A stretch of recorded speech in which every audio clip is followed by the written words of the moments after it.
St. Louis, the fire kindled in preseason is flickering. And after a loss to Atlanta last week, the Cardinals are winless and badly in need of inspiration. If inspiration means leadership, it may have surfaced in the person of strong safety Leonard Smith, whose post-game tirades may be one way to light a fire under the Cardinals and get Gene Stallings his first NFL win. The Buffalo Bills are also winless, but in no way are they in need of inspiration. It has arrived in the form of one James Edward Kelly, whose strong arm and leadership seems to be doled out in equal portions these days. The Bills may be 0-2, but they're walking tall with a new savior.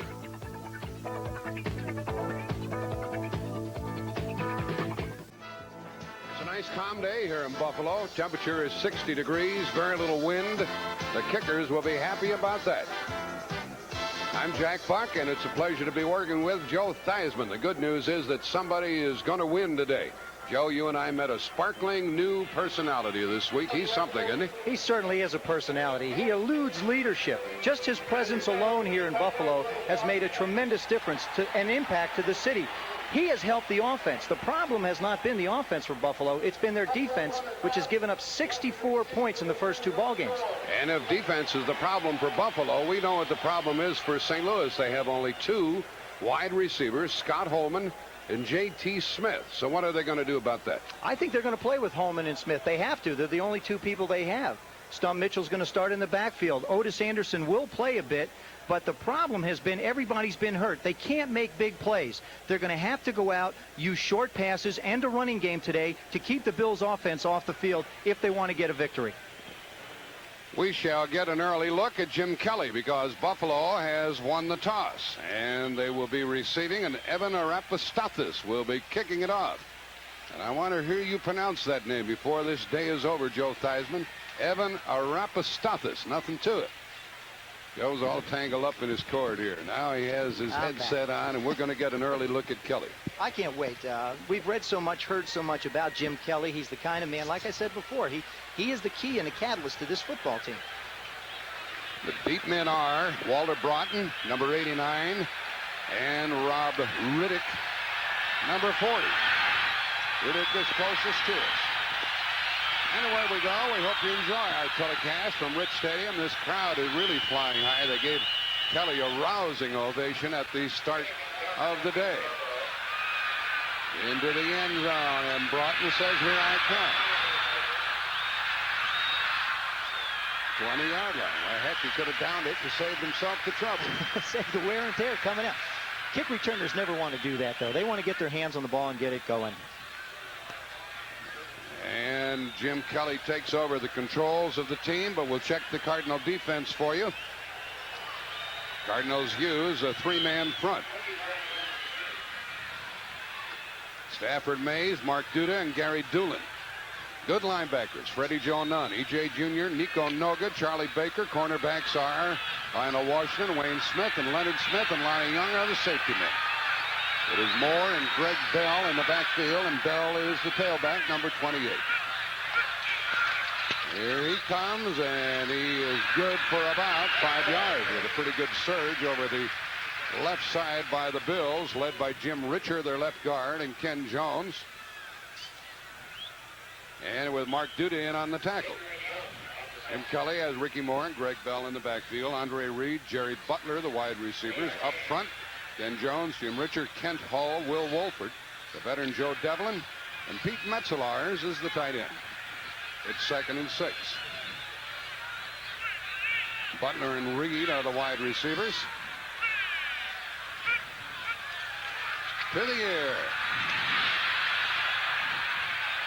Who wants it? And it is incomplete. Batted up in the air by Lonnie Young, number 43. A third down coming up. E.J. Jr. darn near picked it off. Lonnie Young wishes he had that one back. Him went right through his hands, hit him right in the nose, bounced up in the air, and wound up on the ground, which has really been the problem for the Cardinals. They just can't get an interception. Chris Burkett comes in as an extra wide receiver, number 85 on 3rd and 6.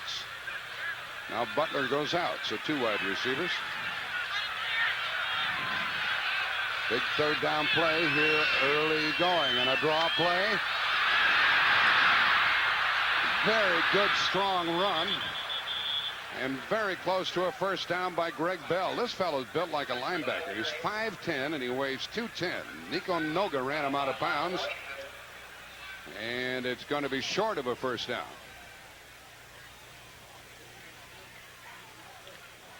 There's the end blocking. The line's doing a fine job. There goes Bell.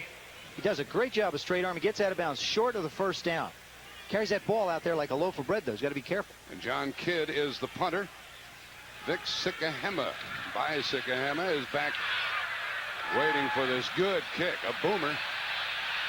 And Sikahema avoids one tackler. He's back to the 20. He's had some good returns, and he is down around the 25-yard line. A 54-yard punt, an 8-yard return, and Mark Kelso made the Buffalo tackle. So Neil Lomax goes to work. Here's the defense that he will be facing. Likewise, a three-man front with Sean McNanny, Fred Smerlis, and Bruce Smith. They have a battered linebacker core. Guy Frazier, Eugene Marv, George Cumbie, and Darryl Talley. Cornerbacks are Rod Hill, who used to play for Stallings, Charles Romes, Martin Bayless, and Freeman are the safeties. From the 26. Caught by Mitchell.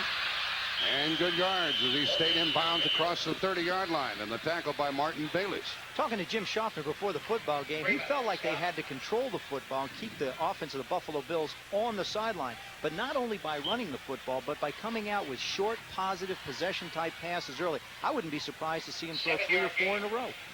And a 7-yard pickup on that one. There's Schaffner, about whom Joe Theismann was talking. They have 2 tight ends, Greg LaFleur and Doug March. Very tight formation. Mitchell the tailback behind Earl Farrell. J.T. Smith, wide receiver to the right. Big hole from Mitchell, and the first down of the day. He was driven back by Steve Freeman. Buffalo is really concerned about their linebackers, Joe. They are. They've been all beat up. They lost Jim Haslett, who called their defensive signals. Now Eugene Marv has to make the calls. They're just not comfortable. Cumbie has joined the ball club, and they're making adjustments as they go. They're really learning. They're young in that area, and they're going to have to get together and play as a unit. There's a lot more calls that go on with the linebackers and the front line. The front 7 on defense must communicate. That is a problem they're having. 2 wide receivers now, Smith and Holman. Holman has never caught a pass in the NFL. He's off to the right, and Smith splits left. First down pass again. Same play. Screen. And Mitchell stumbled after going across the 40-yard line. He'd have picked up quite a few more yards. He would have. It looks like they're going to be content to swing the ball out to Stump Mitchell. You know, you talk to the Buffalo Bills, and the name Stump Mitchell comes up not only on special teams, but on offense as well. They respect his ability as a running back and a kick return specialist very much. The word we hear after that 6-yard gain is that O.J. Anderson will play. Lomax has Mitchell and Farrell. Wide receivers, Smith and Holman. Up front, Sharp, Kennard, in place of Dawson, Clark, Bostic, Smith, and Doug Marsh. And a 2nd and 5 call here. Mitchell in motion. And it's caught by J.T. Smith for a first down across midfield. How do you stop that play? You don't. What you hope is that the receiver drops the ball. It's a real quick get off by the quarterback, fakes into the line of scrimmage to hold the 2 inside linebackers of Buffalo, creates a hole so that linebacker can't get in the gap.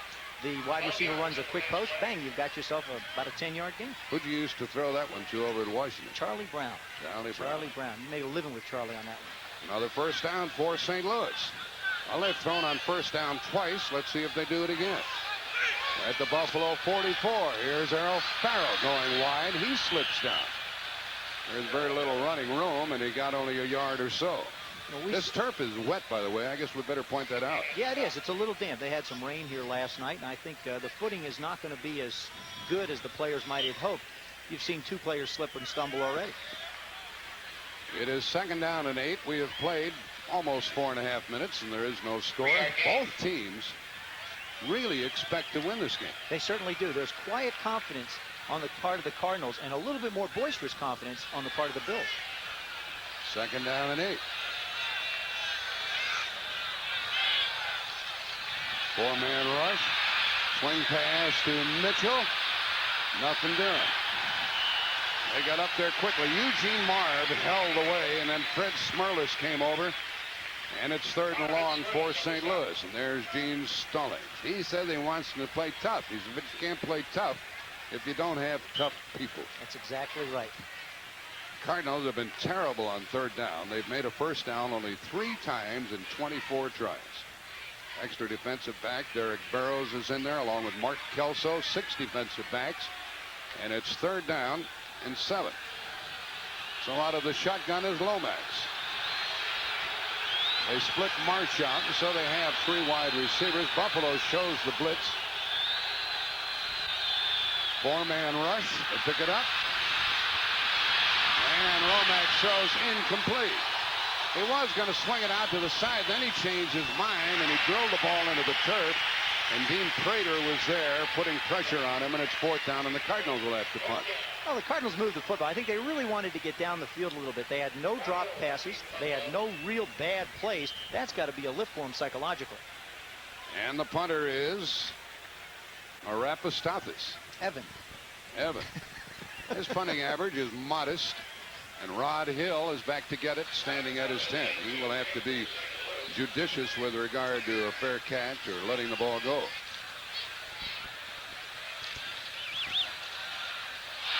He tries for the sideline, and this ball is kicked out of bounds somewhere near the 15-yard line. They mark it at the 14. The fans don't agree with the officials. Buffalo gets the ball for the 2nd time.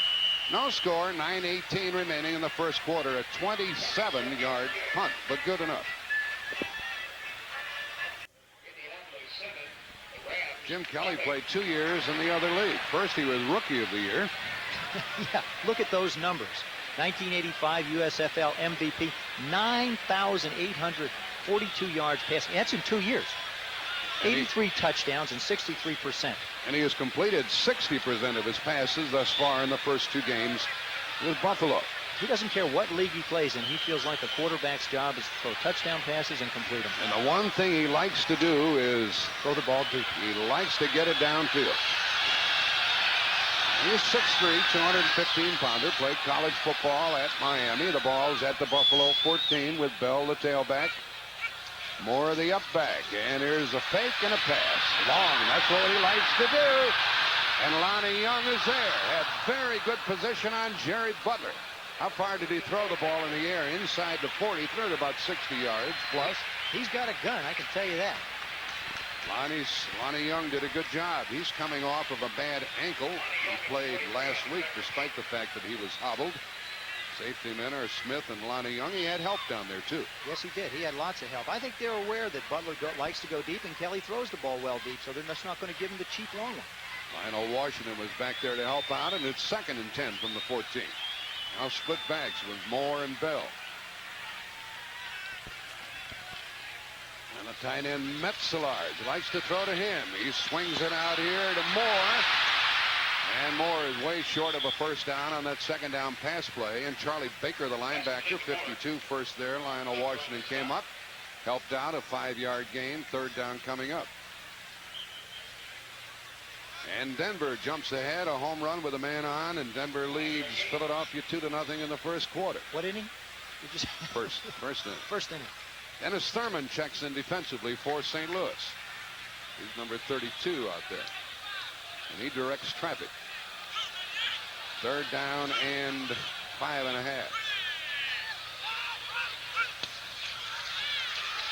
Kelly throws over the middle and interference. There's a hit by Lionel Washington. He bumped the man. He ran into Andre Reed. I don't know why he bumped him, whether he just couldn't stop or what, but that's a first down. I think he did. I think he wound up breaking on the ball. It's Jim Tunney calls the interference against Lionel Washington. There's no doubt about that one. I think he wound up breaking on the ball. You'll see the ball being thrown there. The ball is high. There's contact, obviously, before it. I think he just anticipated, and the ball didn't go quite where he wanted it to. I don't think the receiver would have caught the ball anyhow. Absolutely not. Too high. The ball's at the 29.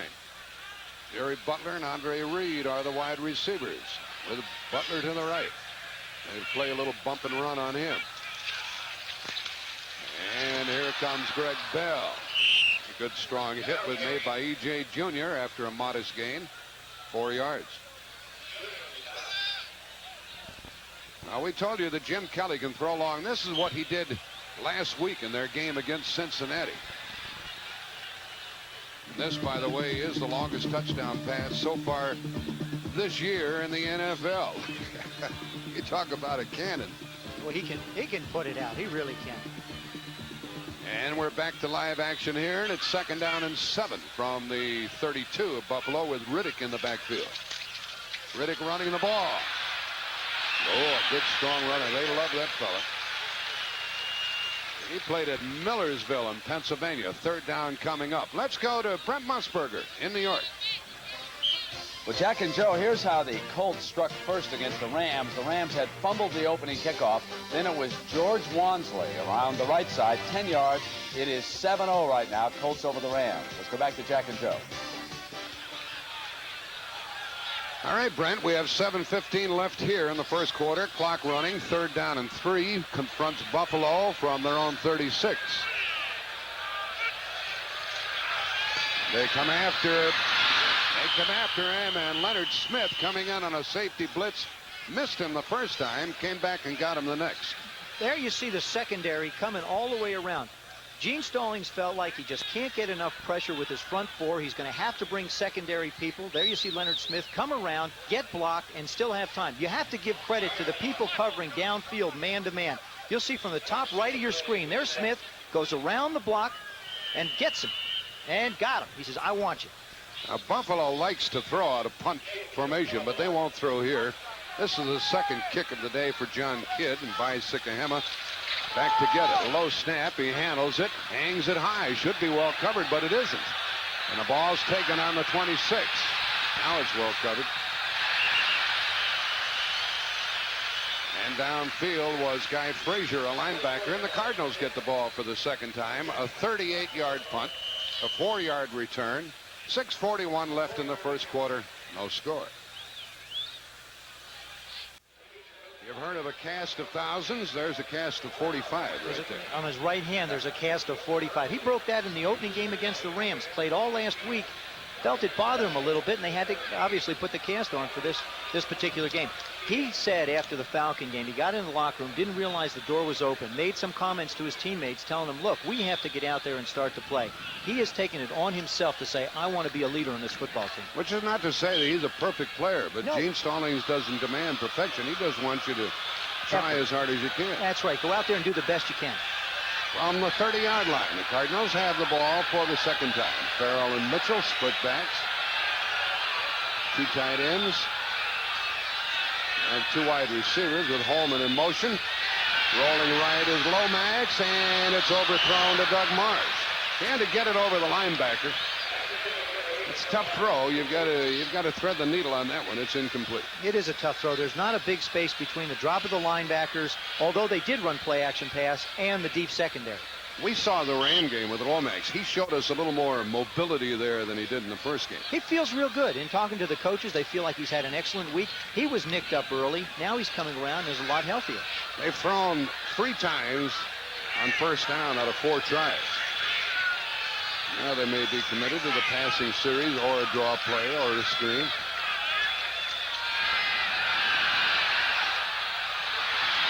And Stump Mitchell caught it for good yards. 3rd and short coming up.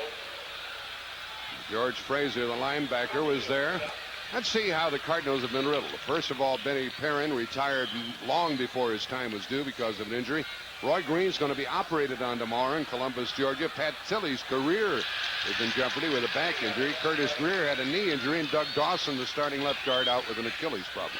You know, this is a situation where you want to have the option maybe to run the football with a back as big as O.J. Anderson, but Stump Mitchell's, no slouch back there. And now they split the back, so they could give it to Farrell on 3rd down and 1. 2 tight ends. Motion by Marsh. Mitchell got the first down. There wasn't much of a seam, but he appeared to follow Joe Bostic in the center, Randy Clark. Well, he's a little guy. He'll find that little hole right in the middle, squirt through for 2 or 3 yards. That was a 3rd down conversion, something the Cardinals have not been very successful at all year. Out to the 42 and a first down for St. Louis.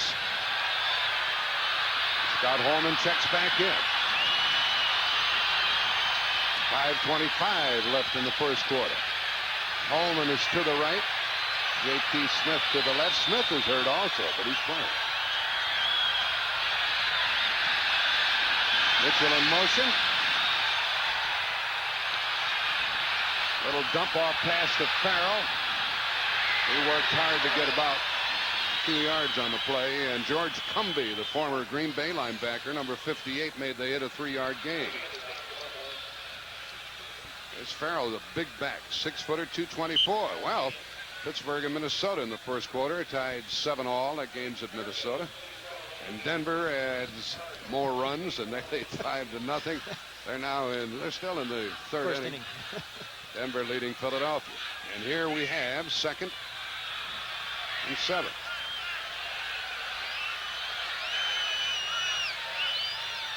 Motion by Holman. And a toss to Mitchell. Good block by Farrell. And a good gain by Mitchell. Apparently a first down. Steve Freeman made the tackle. You need that good fullback if you're going to spring anybody loose on this field. You really do. Farrell's been the kind of fullback that has helped O.J. Anderson to the great years that he has had. He's responsible for blocking and kicking out that linebacker and making the play. Here you'll see him lead through the hole, jumps through, gets on Bayless, makes the secondary people make the tackle. You don't mind the secondary people making tackles 8-9 yards down the field. A very conservative approach by St. Louis, and a first down at the 47 of the Bills. Holman right, J.T. Smith left. Mitchell in motion, and a first down run by Farrell. And a flag goes down after a pickup of about 3 or 4. We haven't had many penalties, but we have one here. That stops the clock with 3:35 left in the first quarter. Offside against the defenders. That'll make it 1st and 5 St. Louis. Looked like Fred Smirlis, the nose tackle, tried to jump the count a little bit. He gets right on the center's nose, and if that ball gets moved just a hair, bang, he's gone.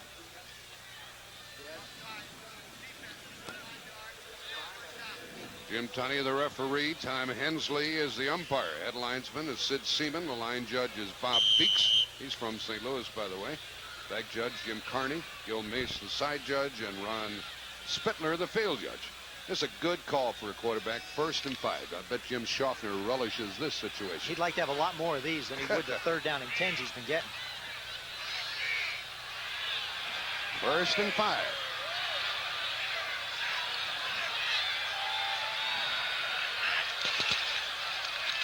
Mitchell popping in, spinning. How far did he go? Very close to a first down, and he is right at the marker. Smirlis is the nose guard, and Randy Clark the center. They had a battle. Yeah, you see him where he's lined off to the right in the center of your screen there. As the ball is snapped, Smirlis shoots the gap. Clark does a nice job. All he has to do is get a hand on him, and he gets out of position. Had him turned around, didn't he? Absolutely. It's tough. I've found that's from the old Pittsburgh days where they offset that nose tackle, make the guy shoot a gap, and try and clog things up 1 or 2 yards deep in the backfield. They're measuring to see if Mitchell made it, and he missed. So it's 2nd down and an inch here in the first quarter. You know, we were talking about 1st and 5 being the call you like to have. 2nd and an inch isn't a bad one either. I know who loved this one more than anybody and cashed in on it more than anybody in the history of the game was Bart Starr. The master. He would burn you on this one, man. He could play head games with the defense, as well as any quarterback ever could. 2nd down and 1. Now Smith lines up tight on the left side. Now splits out. Holman is a flanker right. 2nd down. First down with Farrell near the 30-yard line. St. Louis not doing anything crazy, are they? No, they're not. I mean, that was a situation where you had 2nd down and inches, maybe a possible opportunity to take a shot down the field. They want to sustain drives. They want to keep Buffalo's offense on the bench. They feel like that's the best defense. Gene Stallings told us last night, he said, we're going to win this game. He said, in fact, if I were a betting man, he said, I'd bet on the Cardinals. He felt very positive. He said, and forget the fact that I'm the coach. The ball is at the 30. Another St. Louis first down. They've thrown on first down frequently in the first quarter. Attaboy. Make it nice and clean so everybody can see, Randy. Well, not just because I went to Ohio State. I don't think they teach them how to count at Michigan. Oh, come on. Gee, that's terrible, Jack. Well, they had 1st and 5 a while ago. Now they have 1st and 15. Here you just want to pick up maybe the 5-6 yards, come up 2nd and 9, then you're back into a normal count situation. St. Louis has been penalized more yards, not more penalties, but more yards than anybody else in the National Football League. That just means you're making a lot of mental mistakes. That's really been their problem. They just can't quite execute, and a lot of it is mental. It's not that the effort's not there, but they're just not thinking good on their feet yet. 1st and 15, and a toss to Farrell. He got about 3 or 4 of it back, that's all. There's a 4-yard gain, and Freeman and Romes made the tackle. Charles Romes playing on the corner. 26, he's been a fixture here in Buffalo for a long time. This is his 10th year out of North Carolina Central. Playing even longer than him is Steve Freeman. This is his 12th year. He's number 22. He's their free safety. 2nd and 11. Less than a minute left in the first quarter. No score. Well, Holman, number 82, hasn't caught a ball in professional football yet. Mitchell in motion. Blitz is on. They pick it up, and it's batted down. He was trying to get it to Holman, and the big linebacker, Frazier, got his hands up. You know, it's just a tough thing. You get the offensive lineman to cut down the big defensive guys up front, but you just can't do much about the linebacker. Here you'll see Lomax go back and sit. Now, right in the left part of your screen. There he goes up. Hits him right in the face, actually, not even his hands. Good coverage by Buffalo anyway. 3rd and 11 as a result. Along the sideline, you can bet that John Lee is hoping for a few more yards on this play because this is about the limit of his distance. And he's 0 for 1 from 49 yards. So. Out of the shotgun. Doug Marsh splits out. 3 wide receivers. The blitz is on. Screen pass, and it's incomplete. Buffalo had that one covered very well with Frazier and Cumbie, 2 linebackers. And St. Louis sends John Lee out there to see if he can crack one through. He's 1 out of 2 in field goals. Okay, from the distance between 40 and 49 yards, though, that was his only miss. So he missed at 48. 48 he yards. hit at 28. This is about his maximum range. He feels like inside 40 yards he should make it, but here it gets a little tougher for him. This is a 49-yard try with Kent Austin, the quarterback, holding the ball. High snap. They got it down. That's short. The ball comes out to the line of scrimmage. Rick DiBernardo snapped it a little bit high. And John Lee just doesn't thump the ball much harder than that. 31 seconds left in the quarter.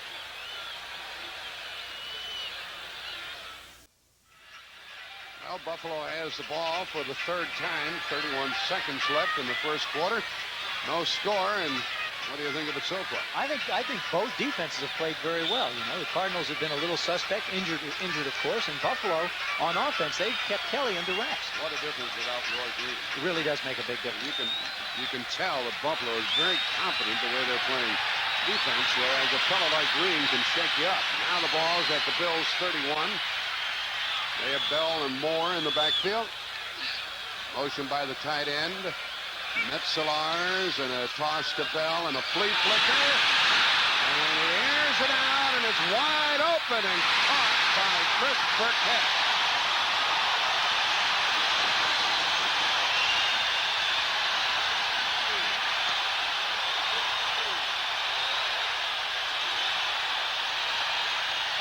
That's the oldest play in football, 52 yards. It's also one of the most successful. Buffalo knows that St. Louis has got to get their secondary people involved in stopping the run. There you see the secondary come up. Greg Bell goes into the line of scrimmage. There's Leonard Smith. Now you got to head downfield. There's no way you're going to get back there. Burkett makes the catch, and all the Cardinals can do is knock him down. Burkett took it at the Cardinal 13-yard line, a 51-yard gain. You know, talking to Jim Kelly yesterday, he says, we've got a flea flicker in, but we're not that kind of a team. We probably won't use it. He lied to you. I know. Typical quarterback. You don't want to tell anything. When you got the goodies, you don't want to tell them. It's going to end the first quarter before they snap the ball again. And we have a scoreless first quarter. When we resume, the Bills will have the ball at the Cardinal 18. Hey, they love it here.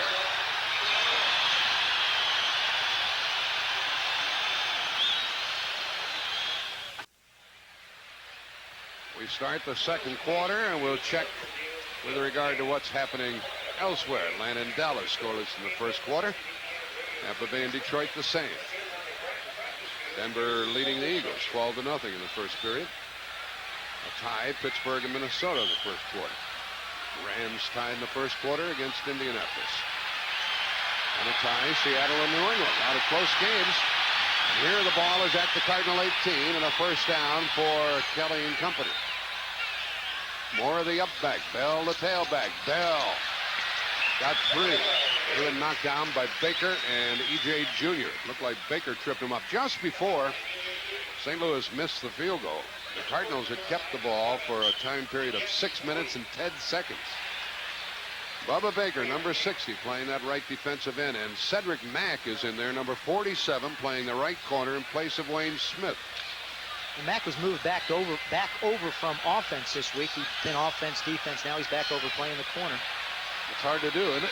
It really is. You don't get all that practice time you need. 2nd and 7. A reverse to Burkett. 1st and goal.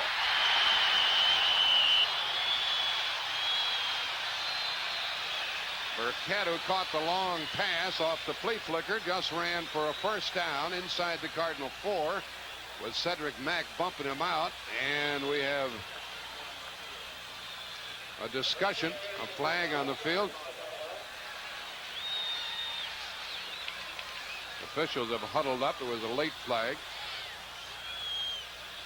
There's another one. No, that's the one that came out now. That's Bob Beeks who threw the flag. Flag down.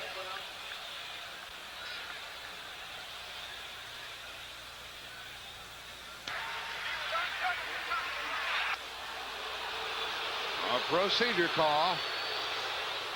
I didn't see a flag, but then I saw the discussion, and then, well. I have a feeling it may have been an ineligible man. Illegal formation. No end on the line of scrimmage.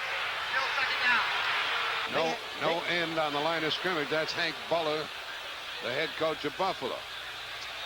What happened was, evidently the wide receiver lined up off the ball. He's yelling at the official. He says, "Come here." And the official said, "Leave me alone." I want an explanation.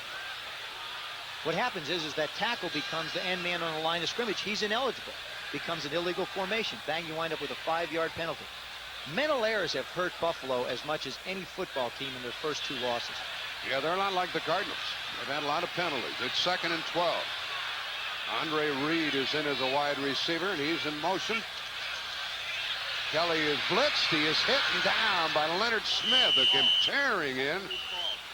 The ball came loose, and Kelly fell on it.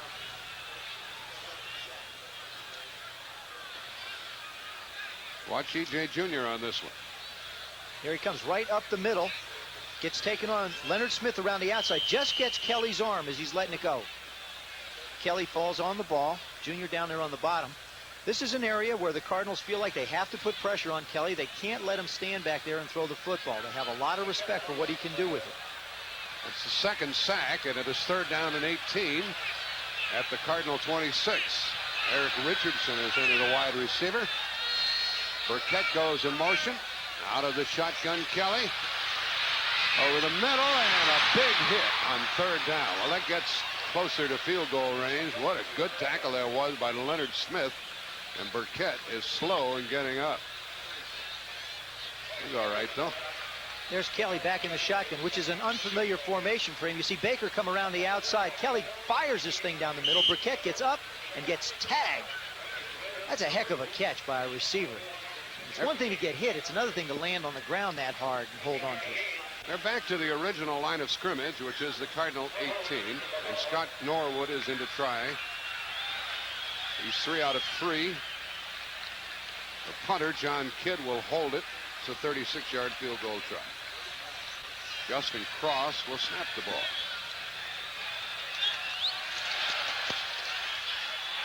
Buffalo leads 3-0. The old Fleet Flickers set that one up. 12:47 remaining in the half, and the Bills are first to score. We have 12:47 remaining in the half. He likes it. All right. The Cardinals have missed a field goal, and Buffalo has made a field goal, and Buffalo leads by the score of 3-0. We're at Rich Stadium with about 65,000 on hand. Scott Norwood will kick it off. Stump Mitchell is deep, along with by Sikahema.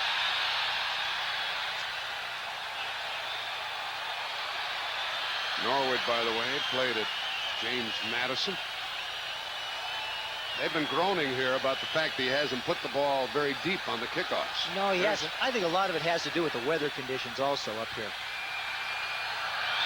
This one's going to be returned by Mitchell with Sikahema out in front blocking. 4, 10, 15, 20, 25 out to the 30. For Mitchell, who leads the NFL in kickoff returns, and Al Garner was downfield to make the tackle. Now the Cardinals get the ball for the 4th time. Actually, the 3rd time they've had the ball. Well, who has to say anything about that game on CBS next Saturday? Oklahoma #1, Miami #2. Scored 63 points yesterday, Oklahoma did. How many different people carry the ball? 14 or 16 guys carrying the ball. Well, Testaverde will check their pass defense. The ball is out to the Cardinal 30.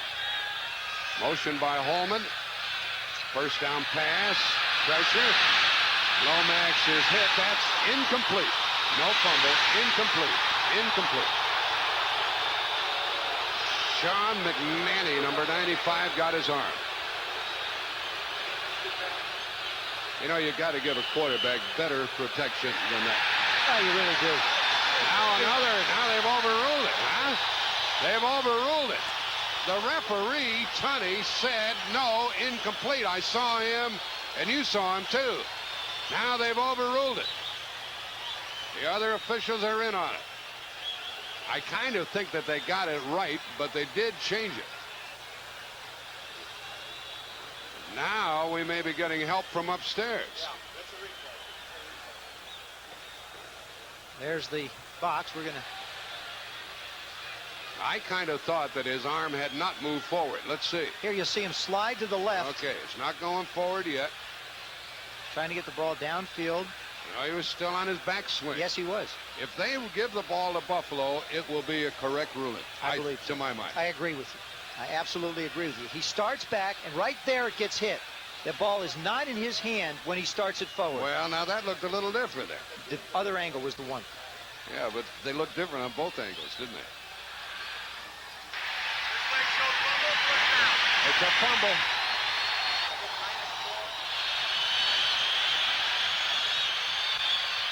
A fumble charged against Lomax and recovered by Buffalo at the Cardinal 26. Well, let's see how tough this Cardinal defense is. Well, this is where a gunslinger like Kelly likes to put it up right now. Try and go for the throat. Get one in the end zone real quick. Machine Gun Kelly. He had Moore in the backfield and Bell in motion. It looked like Buffalo was offside. And the flag is down. The pass is caught, but this won't count. That was first down yardage, but they'll bring it back.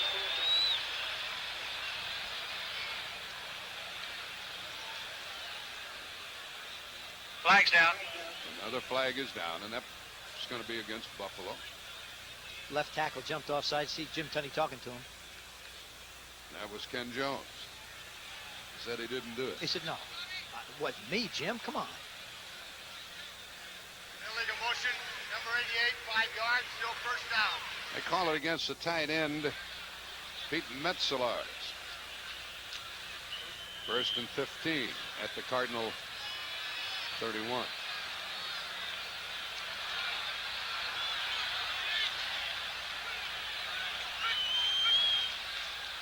Four-man rush. Screen pass. Somebody's in the middle of it. And they're back near the original line of scrimmage.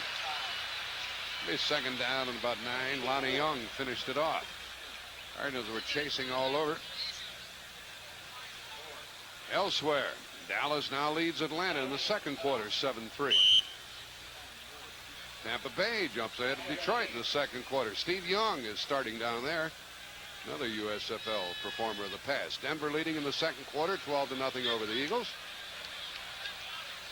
And here we have second and 10, we'll call it. Wayne Smith is back in at the right corner defensively for the Cardinals.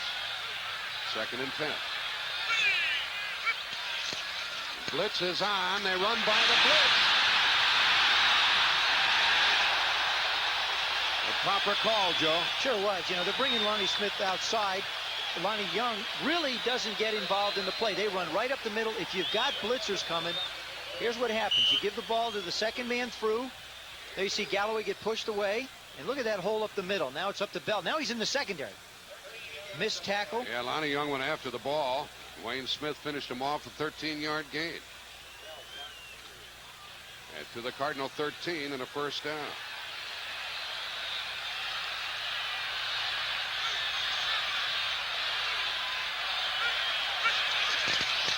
And a toss to Bell.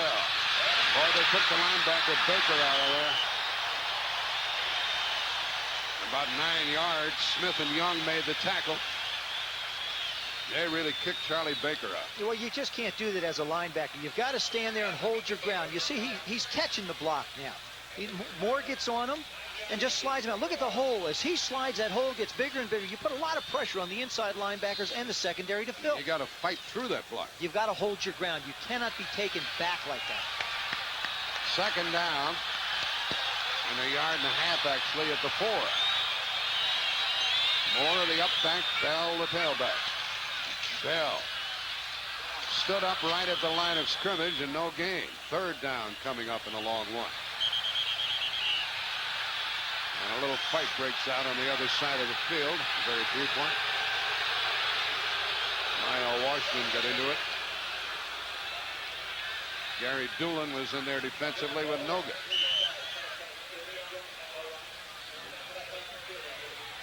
There's Gene Stallings wondering if his club's going to fall further behind. He trails 3-0. This part of the football field is where they're called gut checks. They check and see how tough the guys are on defense. You've got to dig in. You've got to stop them. Now, they're going to be blitzing. They're going to be coming. So it's going to be one-on-one, man-on-man. Think we'll see an option play here? I think he's going to try and throw it. Third down. Timeout. No, he's not.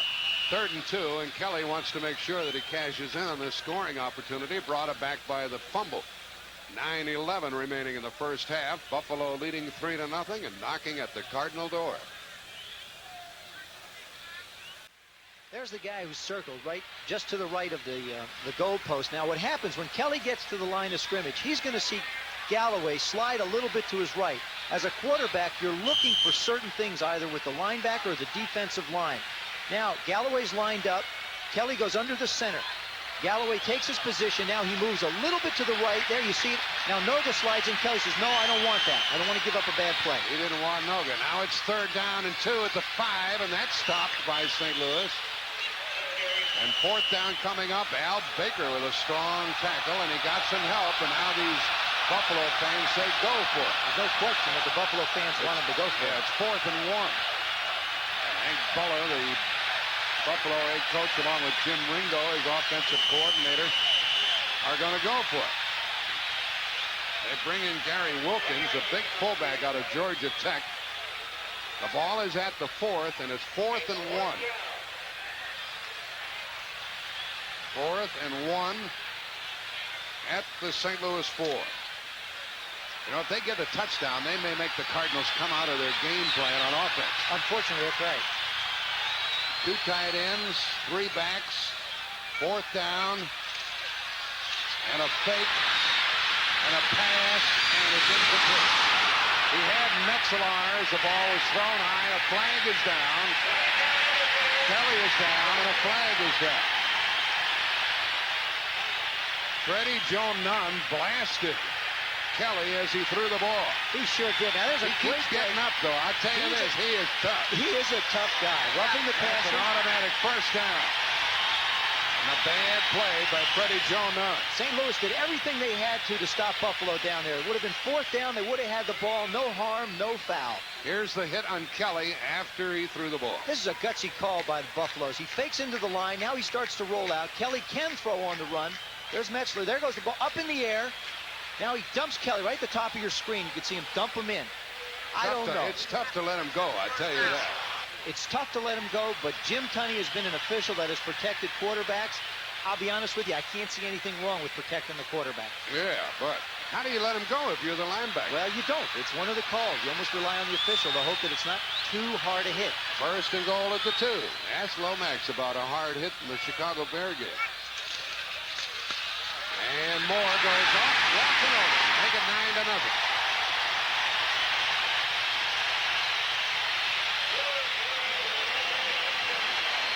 So instead of having the ball on the incomplete fourth down pass, the Cardinals give up the touchdown to make it 9-0 as Ricky Moore followed Ken Jones and Butch Roll, the tight end, into the end zone.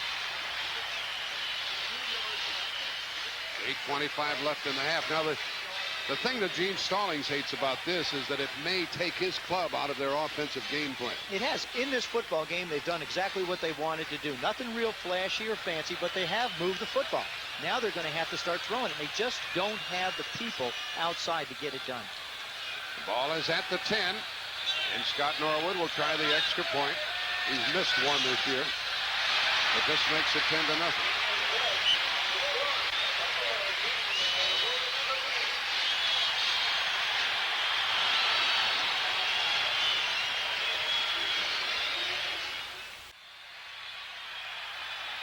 Raiders haven't won this year, and the Giants travel there, and they'll be playing at Los Angeles, and you'll see that here on CBS as the second game of the Sunday doubleheader.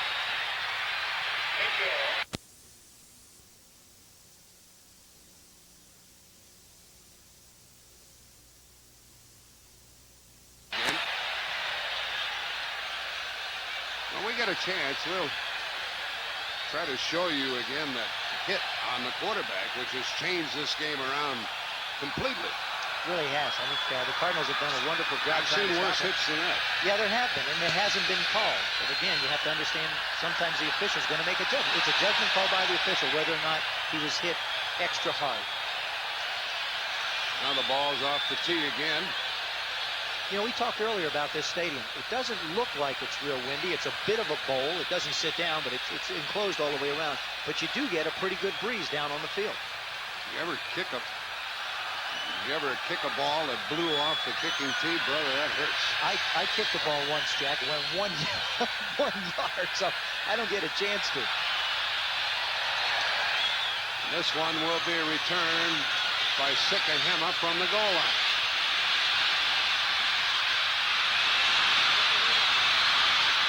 A saving tackle. A saving tackle was made by Ray Bentley, a new linebacker with his team, number 50. Big return, and they were frightened of these two. The special teams for the Cardinals have been their leader all year long. Watch him make the cut. Cuts right up into the heart of the defense. There he goes. Now you'll see Bentley just get a hand on him right there. Guarantee you Sikahema saw 6. The ball is at the 44-yard line, and a first down for the Cardinals. Have been shut out. They line up in the I formation. Lomax starts Holman in motion. Gives the ball to Mitchell. Good lead block by Luis Sharp. And good yards for St. Louis. Here's the Buffalo touchdown a moment ago. Here you'll see in the circle you have the whole left side of the line. Kent Hull, the center, Jim Richard, Ken Jones, and Butch Roll at the end position. Now they'll turn around, hand off to Moore. Start the tight end in motion. Now you turn around. Now look at the job that left side does. They just knock everybody back into the end zone. Moore does a nice job running over Noga for the touchdown. Mitchell just got 8. And they're in Buffalo territory. Earl Farrell goes for the first down to the 45-yard line. Well, let's go to Brent Musburger in New York, see what's going on. Jack, let's take a look at Steve Young, quarterbacking in place of Steve DeBerg, and here he is doing what he does best, taking off with the ball against that Detroit defense and scoring the Buccaneers' second touchdown. It's 14-0, Bucs over the Lions, and they're in the Silverdome. Back to Jack. Okay, Brent, we thought Young might start for Tampa Bay, and indeed he did, and he puts them on the board. Now it's a first down at the Bills' 45. J.T. Smith to the left, Holman to the right.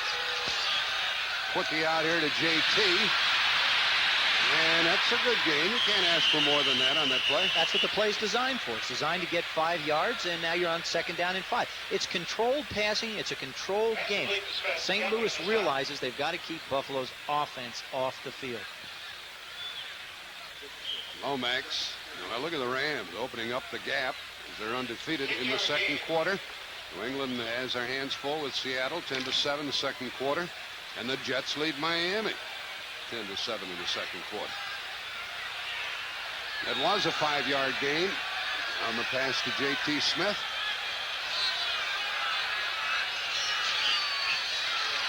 Farrell's good for only a couple.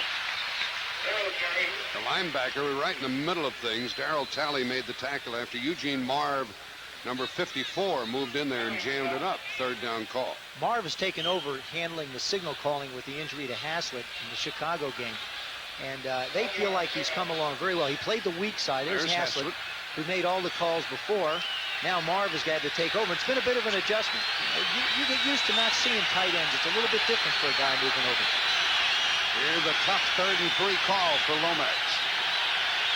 Puts Farrell on the wing. Buffalo shows the blitz. Motion by Smith, 4-man rush. They drop it off to Smith, a good straight arm and a good effort, and a first down, I think.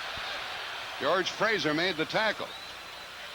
The thing about it was he had the ball in the proper hand to fend off a tackler. That's right. You've got to keep the ball away from the pursuers. He does a great job breaking. It's a little dink pass. He comes in. Now, he's had a groin injury, too, and look at him go off the field. He's had to practice all week, and now he may have a different sort of a problem, maybe a hand injury. They cannot afford to lose wide receivers. They just don't have him. We'll check him over. They didn't make the first down, so it's 4th down and a foot. Now, Lomax's a pretty big guy if he wants to sneak the ball, which probably would be the call. They start motion. They give it to Mitchell, and they get the first down. So the Cardinals trailing 10-0, of course, had to gamble, and Eugene Marv made the tackle, and it's a hand injury that's bothering J.T. Smith.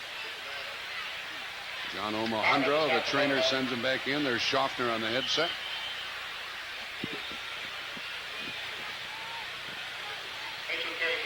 A lot of people don't realize, Joe, you get an offensive player who's banged up. He has to play during practice. They're called the scout teams. That's right. They have to give Buffalo's offense, their defense, a look at Buffalo's offense, so they have to get some wide receivers. It isn't just on game day where it's a problem. Only one wide receiver, Holman, with 2 tight ends, LaFleur on the left and Marsh on the right. So you'd expect the running play, and here it comes, and a very good block, and a flag goes down, and you would guess holding. You would guess holding. Good block again by Luis Sharp. Mitchell apologizes to the man he knocked down over there along the sideline, and it's holding against St. Louis. Isn't that something? This photographer here has a negative result. Hello. Click, click. Sometimes I wonder what people are looking at on the sideline. Still first down. Holding call against St. Louis. First down and 20. The call was against Luis Sharp. He made a couple of good blocks, but he was caught for holding this time. Well, he's got his hands full. You know, he's got to block Bruce Smith over on that side, and Smith's a load to handle. He's down around 265, 270 from 300 last year. Ball at the Buffalo 43. Now J.T. Smith is back in there. It's 1st and 20. Lomax hasn't thrown long all day.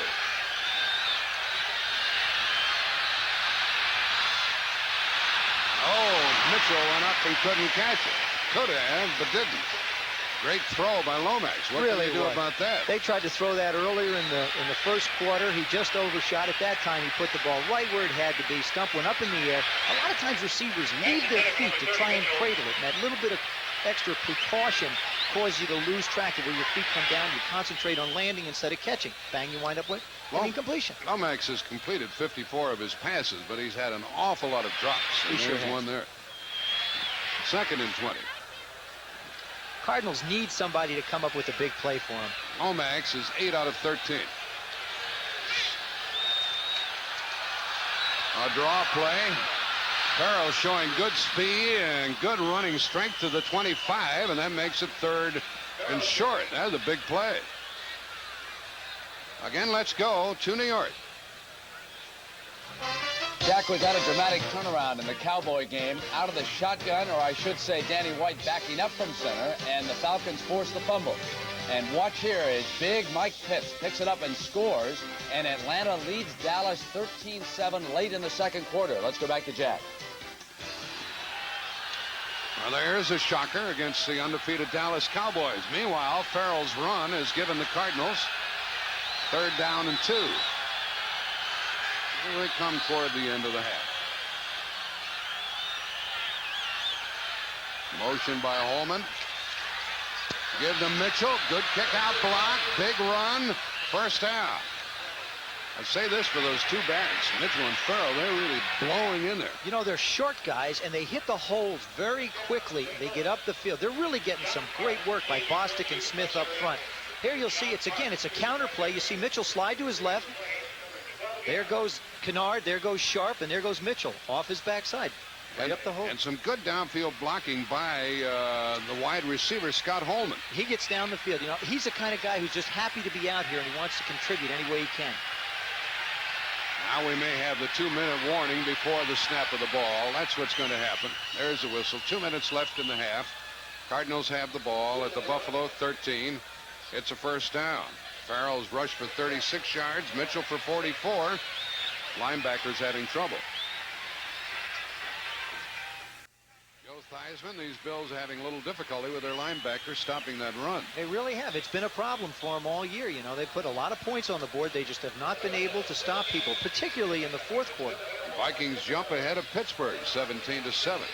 No, this whole the drive, same score with the Jets leading Miami. Two good football games. This whole drive was set up by Sekahema's 45-yard return. And there is Sekahema, number 36. The ball is at the Buffalo 13. Two wide receivers. High formation. Cardinal play calling has Buffalo leaning a little bit, reeling a little bit. And a delay to Mitchell with Sharp leading the play. Takes it near the 10. The ball came loose, but it was a whistle dead. It still belongs to St. Louis. You know, those big defensive linemen get their hands on it. You like this player, don't you, Bruce I do. Smith? I think Bruce Smith's got a lot of talent. He's just a very enthusiastic football player. Loves having Jim Kelly on the football team. Says he can kid him. But he feels like he's the type of a player who can help this football team get to where it has to go. Defensively, they're looking for leadership. It's the first player taken in the '85 draft. You know, everybody's talked about Kelly and their offense, but their defense is going to have to come around and stop people. Only a 1-yard gain that time by St. Louis. 2nd and 9. Derek Burrows checks in defensively in the backfield for Buffalo. Clock is running again. There's a throwing situation here for St. Louis. Buffalo sets up a big front. Now a little mix-up in the Cardinal backfield. And Holman can't get there. That was an audible. Holman was pretty well faded over there by Burrows, who had just come into the game. And that makes it 3rd down. Lomax didn't give him much of a chance. No, he really didn't. He made the throw, but he changed the play at the line of scrimmage. When he saw the secondary men come up and go bump and run right on the nose of his receivers, he figured we'll take a chance and try and get the touchdown by letting him go one-on-one, get outside, lay the ball in for a 6. 3rd down has been a terrible problem for the Cardinals. They've made a 1st down twice in 5 tries today. And it's 3rd down and 8 from the 11.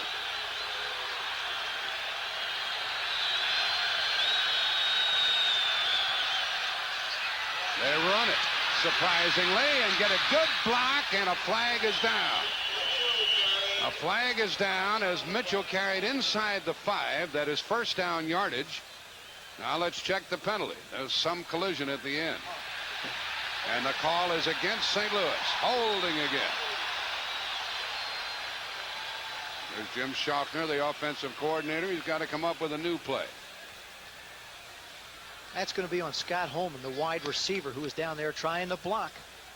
You think he was the one? I believe so. That flag came in a lot later than it usually does for an offensive lineman holding. So penalties, drop passes. Holding. 70. 10 yards. Still third down. They call it against Derek Kennard. You may have seen an additional one, Joe. I thought there was one on Holmes. Here's one on your left. And on the left of the screen on Rod Hill. Oh, yeah. That's not holding. Kennard, he tackled him. Tackling. And the guy was already out of the play. Absolutely. Absolutely. It didn't affect the play. play. See how late really. the flag comes in. That's why you think it's downfield. Now the ball is back at the 22.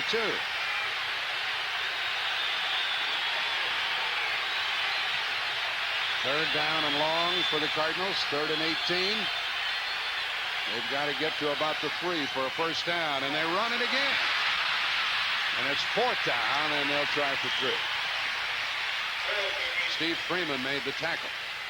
Freeman's number 22. And by the way, Freeman is tying a record as he plays in his 168th game. Lomax goes over to talk to Schaffner about what's going on out in the field from a tactical viewpoint.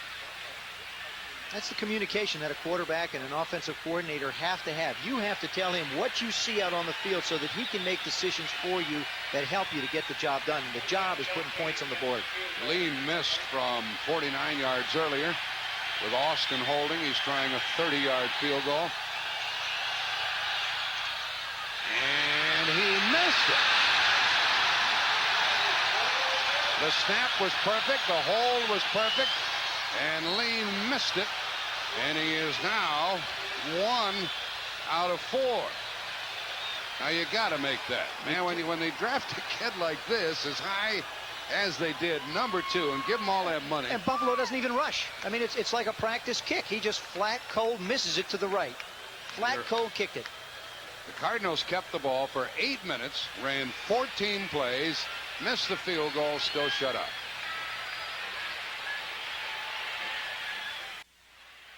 Buffalo leading 10-0 probably will content to just run out the final 25 seconds on the clock. Cardinals have 3 timeouts remaining, but that can't help them. The Bills have 2. And there's Gene Stallings. He had a long session with Gene Tunney during that timeout. They stay on the ground and give it to Bell. The clock continues to run. And the Bills head for the clubhouse with a 10-0 lead. At halftime, Joe Theismann chatting with Jim Kelly. You'll enjoy that. A feature on Napoleon McCallum, who belongs to the Raiders and the Navy. And Brent, Will McDonough, and Ken Stabler, who's in the studio at CBS, will entertain you with the NFL today at halftime. Penalties again have hurt the Cardinals. And they've been shut out, and they trailed 10-0, trying to win their first game.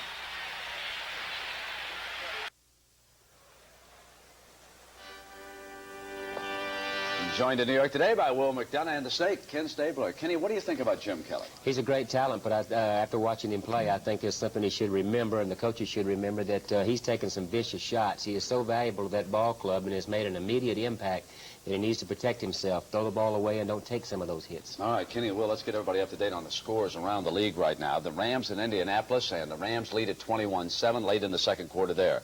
Buffalo and St. Louis, of course, the game you're watching is 10-0 at the half. Denver is all over Philadelphia. Buddy Ryan, Eagles defense has given up 26 points already. Pittsburgh and Minnesota, the Vikings were tied at 7. Now they have taken command of that game in the second quarter. Tampa Bay over Detroit. It is 14-3 right now in the second quarter. Seattle and New England, And the Patriots are back with a tough team. The Seahawks came in there. A lot of folks thought they had a shot today. 17-7 Patriots in that game. Miami over the Jets, 21-17. Marino to James Pruitt for 6 yards for a Dolphin touchdown in that game. And the big one, the Atlanta Falcons trail the Dallas Cowboys by a point. They were ahead for a time with Dan Henning. And, Will, what about David Archer in this sequence right here? Was this a late hit by the Cowboys? Oh, it not only was a late hit, but this is the Kenny Stabler call in the NFL. Remember this one, Brent, when he was playing against the Patriots? The first year they won the Super Bowl, and they had the phantom hit. Exactly. But Now, watch Dorsett. Yeah. Great block on that play by Herschel Walker to spring him free, by the way. Then Danny White, and the ball will pop free as Brian hits him in here. And Ken Stabler, who's this that scoops up the loose ball? One of the big Alabama players, Mike Pitts. Good pass rusher. Good hands.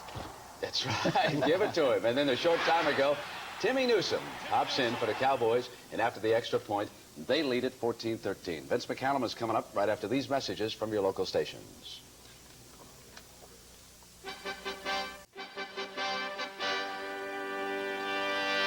Well, coming up later this afternoon, the key doubleheader game will match the Raiders in Los Angeles against the New York Giants. And you know, when the Raiders drafted Napoleon McCallum, the All-American running back from Navy, they were really looking to the future, 5 years down the road. But because of a surprise decision by the Navy, the Raiders and McCallum can proclaim, in the immortal words of George Allen, that the future is now. So we sent Ann Butler out to California to talk to the young naval officer who has been making waves.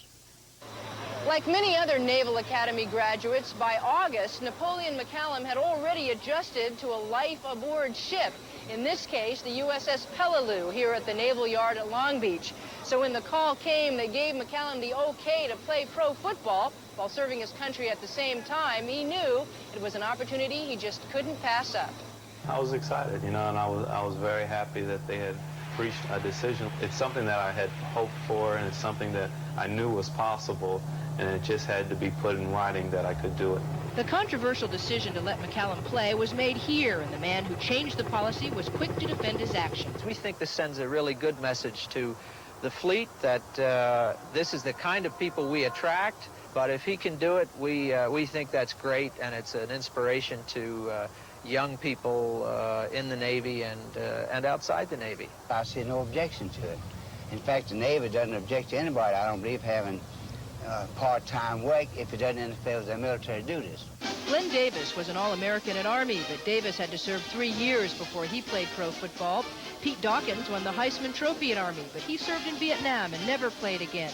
And the most celebrated example, Roger Staubach, who did go on to a brilliant career in the NFL, but after he completed his Navy hitch. There's the precedent-setting aspect of opening a possible Pandora's box as far as others in other service academies. We attended a VFW meeting in Long Beach where opinion was evenly divided, and those veterans who felt the Navy made a mistake raised questions that weren't easy to answer. I understand this is a fantastic opportunity for the man, but I feel his obligation comes first. What would happen if Napoleon McCallum got hurt? Who's going to take care of him? The taxpayer's going to take care of him because he's still in the Navy. And he's going to be living off the taxpayers forever. I don't see anything wrong with doing both. You know, if you want to exert yourself and put forth that little extra effort to do something that you want to do, I feel that you should be allowed to do it. The original Napoleon once said, "A great army travels on its stomach." This Napoleon's main duty is supervising food services for 600 sailors. Napoleon McCallum is a very flexible in every indication, not only a very good football player, as we've seen, but he's showing himself to be a very good naval officer. But there still remains the disturbing question of precedent, that allowing Ensign McCallum to play now sends the wrong message to future midshipmen and cadets. Napoleon knows that he's trying to have it both ways, yet he also knows the only way to answer his critics is with performance. Kind of put to rest some of people's feelings and to show them that I'm really working, but also to do well and do my best while I'm out on the field with the Raiders and just play real good, hard, tough football. Well, the Raiders are going to be playing a little bit later this afternoon. Irv Cross is out in Los Angeles. Irv, the Raiders had to be prepared for this, though. Weren't they thinking they might get a favorable decision? Well, no, they weren't prepared for it, Brett. And you're sort of good news, bad news in this situation. The good news is that McCallum has been able to meet his entire military obligation and still play pro football on the weekend.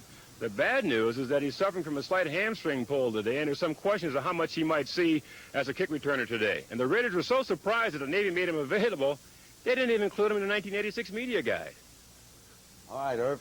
Kenny, what about trying to be a part-time pro football player? Part-time for him, I don't think will be a lot of trouble. I think he'll be regulated too, like we've seen, as a returner, kickoff return, punt return, which is fairly simple to pick up. It's just blocking schemes, but that's probably the reason you won't see him fit into the offense, pass receiving, running the ball. So he's an intelligent young man. I really don't think it'll be a problem for him. Well, there's another athlete at the Naval Academy, a basketball player by the name of David Robinson. And a great athlete, and he was involved in this thing, Brent. The Raiders felt, with David Robinson sitting there, ready to be a senior, could be eligible for the NBA draft, that if the ruling went against McCallum, that Robinson might say, hey, I'm going to resign my commission. I'm not going to play. I'm going to go in the NBA. And this worked in McCallum's favor. All right, thank you. And now let's send you back to the game you're enjoying here on CBS.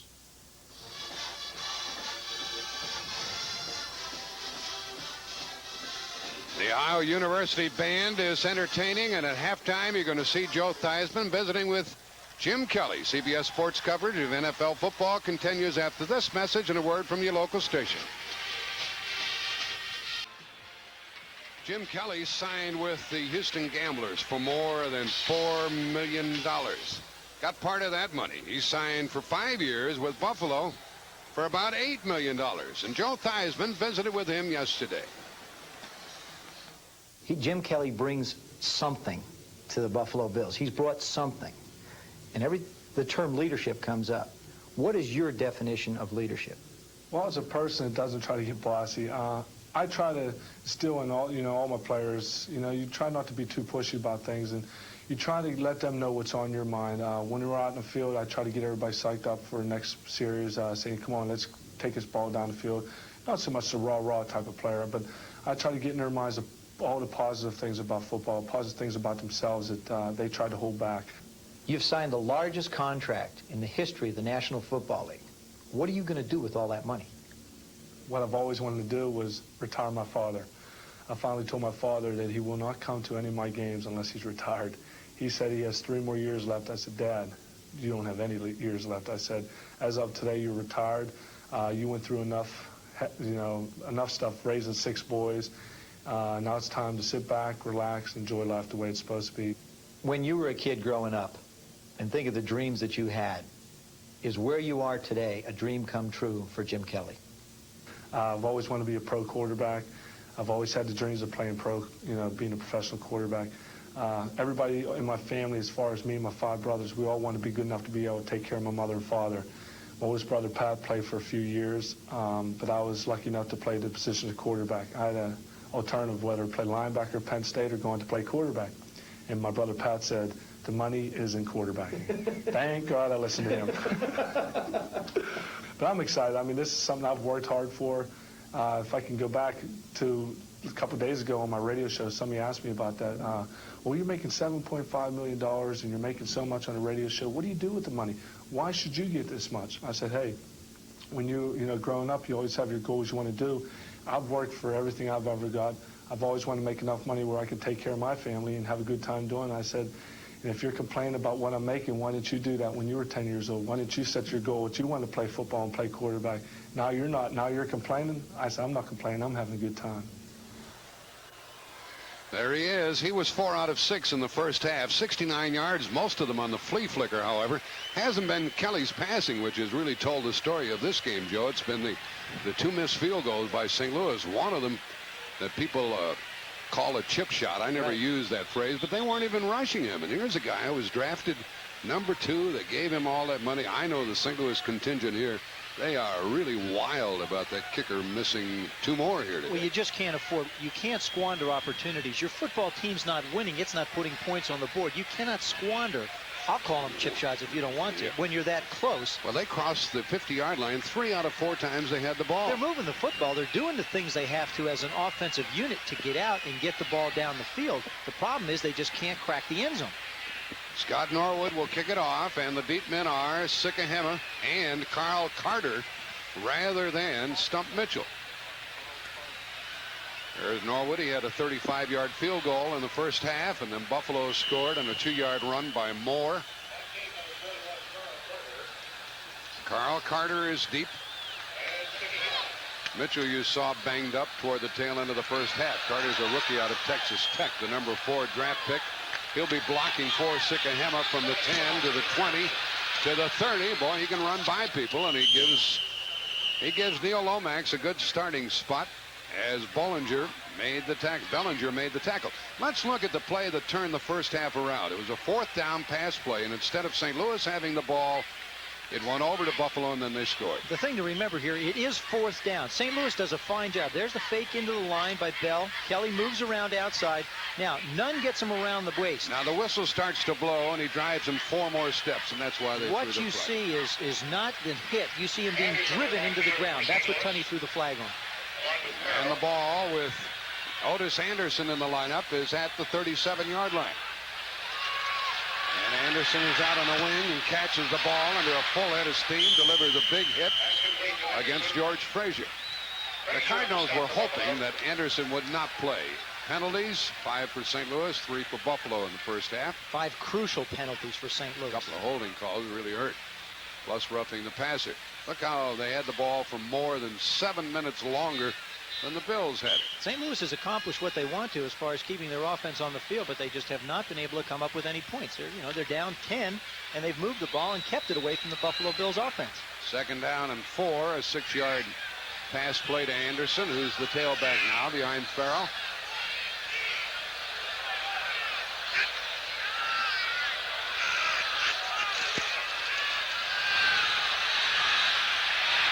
It's going to be 3rd down and about a yard. That was a strong tackle, and the tackler is slow getting up.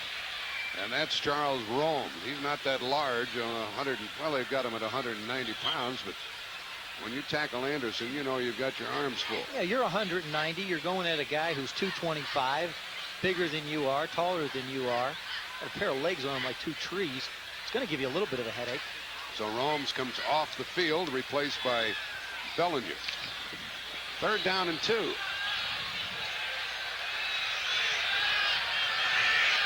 Clark with Kennard and Bostic. Louis Sharp. Smith.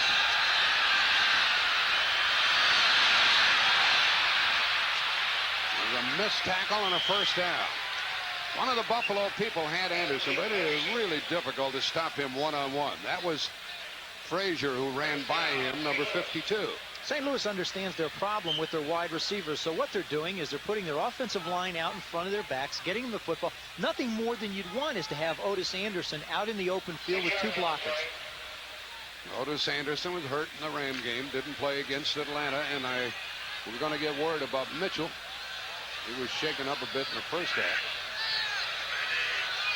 So there's O.J. Coleman to the left, J.T. Smith to the right.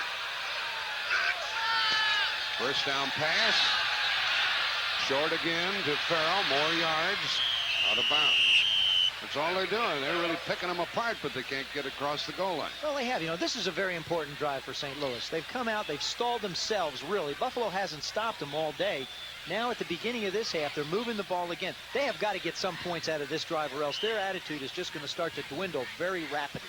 And, of course, if they fall any further behind, then they can't keep doing what they're doing now. No, they can't play little dink. This is little dink football. Dink here, a little 8-yarder, little 6-yarder, little 5-yarder. Move the ball down, move the chains. That's all they want to do. 2nd down and a yard. Lomax 11 out of 17. Also had 1 drop. Coleman in motion. Anderson running. Stretches out, trying to get a 1st down, and he does. So St. Louis hasn't had a problem hanging onto the ball or moving the ball. It's the other thing, the field goals, the penalties. Your offense gets yourself into position, and special teams has really been a strong point for St. Louis. Their kicking game, they've had trouble with the kicking game. That's the reason why they spent such a high draft choice on Lee. And they needed a lot of other positions bolstered, but they went for the field goal kicker. Hasn't worked so far.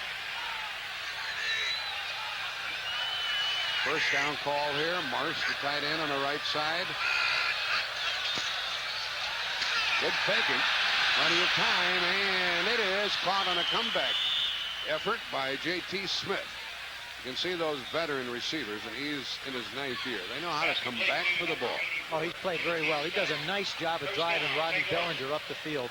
and coming back to the ball. Lomax moves to his left, throws very, very well. A lot of people don't realize Neil Lomax throws the ball very well on the move. Here's some scores. Halftime, the Jets over Miami by 10. That's another first down. Ball at the Buffalo 25.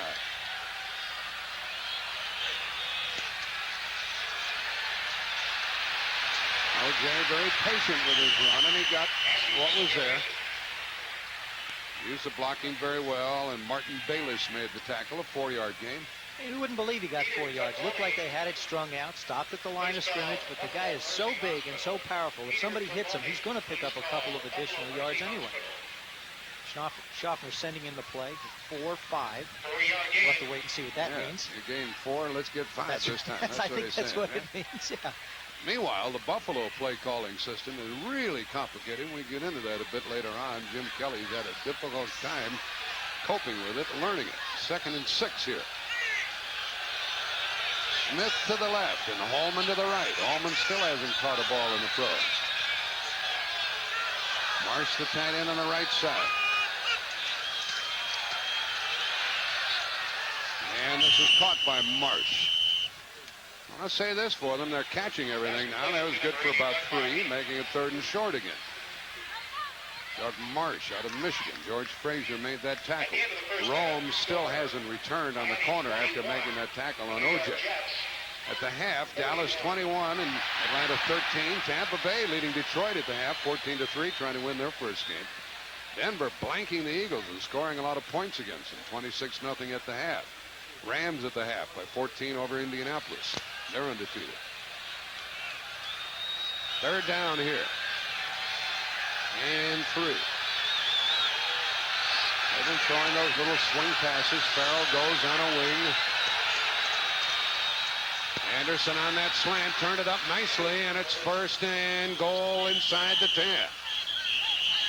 Well, O.J. was cutting back, and he's really hot about the whistle blowing, and the Buffalo players not relenting.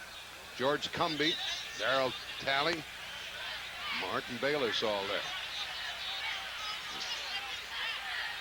They hear the whistle, it means stop, the officials down there. J.T. Smith going in to plead his case is, look, you know, you got to stop them from hitting us too. Rod Hill plays the left corner, number 25 for Buffalo, and he used to be with Gene Stallings when Dallas drafted him number 1. He hated it in Dallas, but he loves Gene Stallings. He really does. He has a lot of respect for Gene Stallings. He gives him a lot of credit for where the Dallas Cowboys secondary is today. You know, they've led the National Football League or been up high in the National Football League the last couple of years. He gives a lot of credit to Gene Stallings. 1st and goal at the 10.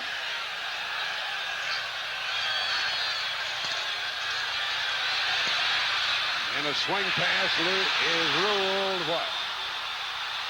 Incomplete or what? Incomplete. Yep. Incomplete. And good thing for St. Louis. George Cumby made a big hit, number 58. And O.J. coughed it up. Well, Lomax wanted to go to the wide receiver on a quick slant. And Otis is really a checkoff man, a secondary man. He wound up getting the ball a little bit late to him. And Cumby let him know that he was somewhere in the area, very close. Cardinals have kept the ball for more than 4 minutes on this drive. We have 10:47 left in the 3rd quarter, 10-0 Buffalo. Stump Mitchell has a banged up knee, and we don't think he's coming back. It's 2nd and goal from the 10. They're playing those wide receivers one-on-one.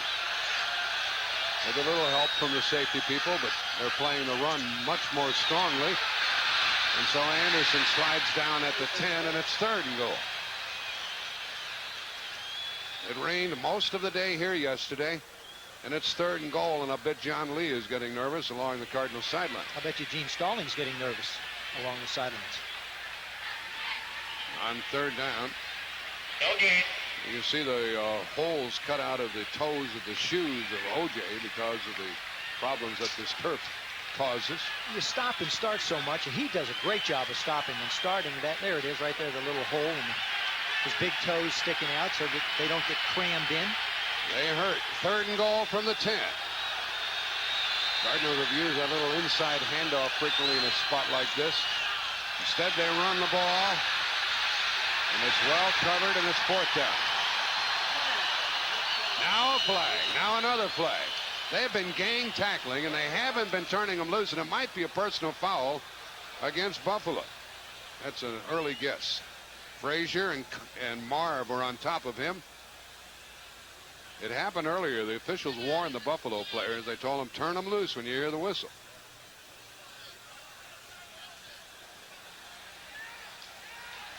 Now what's it going to be?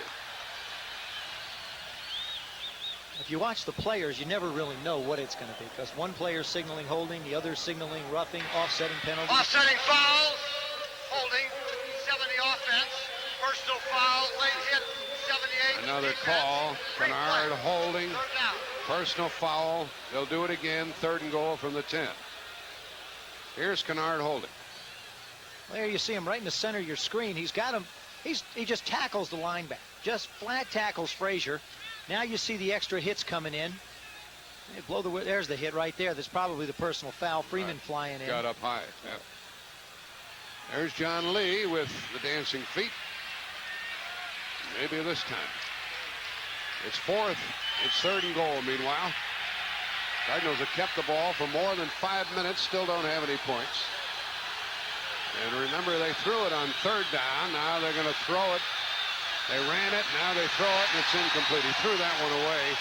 J.T. Smith was closest to it. And it's 4th down. Freeman was covering over there in the corner of the end zone. That's just a good decision by Lomax. He's been down close all day. Now he just didn't want to give it up and have an interception or something more drastic, have the ball run back against you. You get the 3 points. Lee has missed from 49 yards out and also from 30. And this one is going to be a 28-yard try. Kent Austin holding the ball. Again, they hardly rush it, and it is good. So the score amounts to 10-3. Cardinals kept the ball to the point where 9:29 remains in the 3rd quarter. Maybe that'll get them started. Number 40, Rob Riddick. Riddick at the top of your screen. 9:29 left in this 3rd quarter.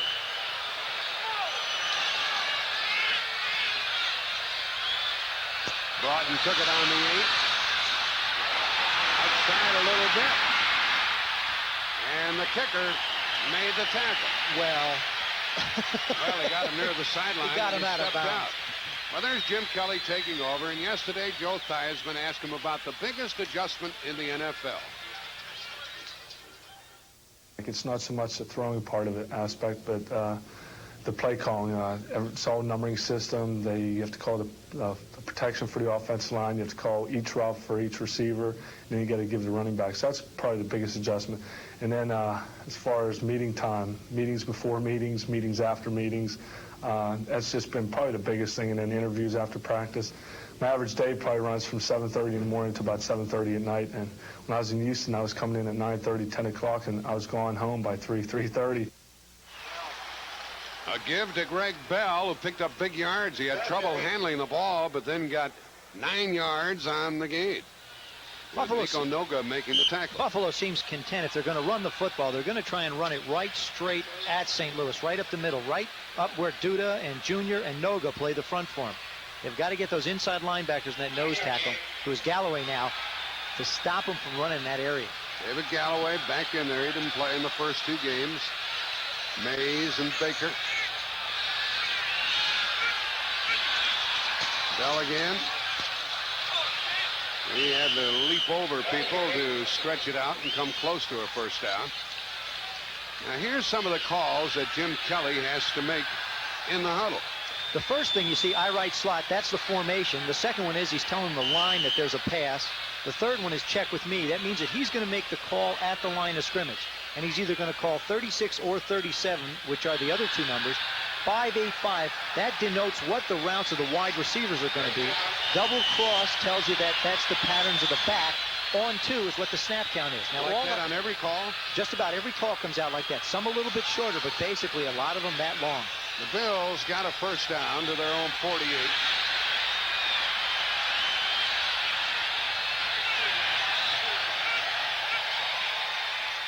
First down pass by Kelly. Ample time. The ball out of bounds. Out of bounds. Wayne Smith covering on Andre Reed. The ball took off a little bit on him. He's been throwing the ball a little bit high. You know, he threw the ball long on the flea flicker down the field, but everything else he has thrown today has seemed to come off his hands. Here, you see Reed go up. There's the ball. There's Reed going up. Now, he's got to come down with both feet inbounds, or else the official has to think he can. That ball took him out of bounds. So it didn't matter what Smith did. The official thought that he could not have come down in bounds. That's right. 2nd and 10.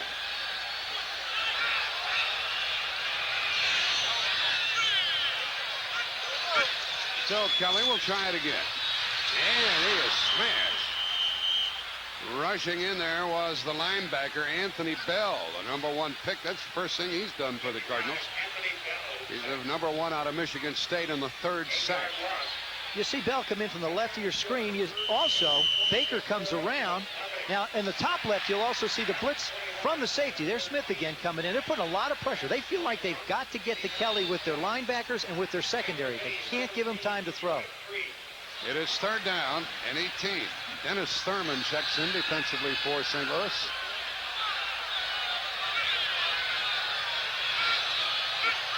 Burkett in motion. 4-man rush. He airs it out long, and a tangle of bodies and a flag. Now is that against St. Louis? Reed and Wayne Smith. Cardinals plead their case again. I think they're going to determine that the ball was uncatchable, even though there was contact downfield. That's right. They pick up the flag, and they do not mark the spot. You're right, Joe.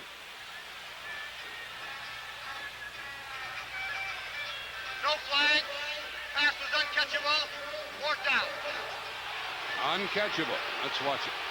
Well, here you see Andre Reed's going down. Now, the ball is really, Smith does a nice job of just. He doesn't do anything. No, but you see, you've got to give the receiver an opportunity to go. Yeah, but he's playing the ball. That's exactly right. Now you see the ball land way downfield. You know, that's the one thing that really has bothered me about that particular call. How do you know whether it's uncatchable or not if the guy's laying on the ground 5 yards, 10 yards back? Here's a punt by John Kidd. By Sikahema is inside his 35. Whoa, high snap. And a high kick. Sikahema took it on the 8. And he got back to the 21. That was quite a kick by Kidd. 52 yards, a 14-yard return. And Justin Cross, who snapped the ball, made the tackle. 7:12 left in the 3rd quarter.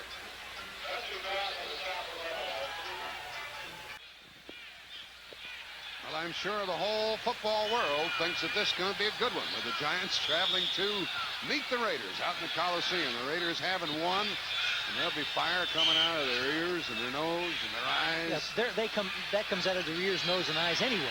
But being the fact that they haven't won is not going to make them any happier. The lights are on here at Rich Stadium. The Cardinals start from their own 21 with O.J. Anderson in the backfield with Farrell. Bowman to the right, Smith to the left. Motion by Anderson, and a power play by Farrell. He moves the pile and gets about 4 yards. The Cardinals have kept the ball for more than 24 minutes as opposed to Buffalo 13 minutes. So they've had the ball for more than 11 minutes longer than the home club. 2nd down.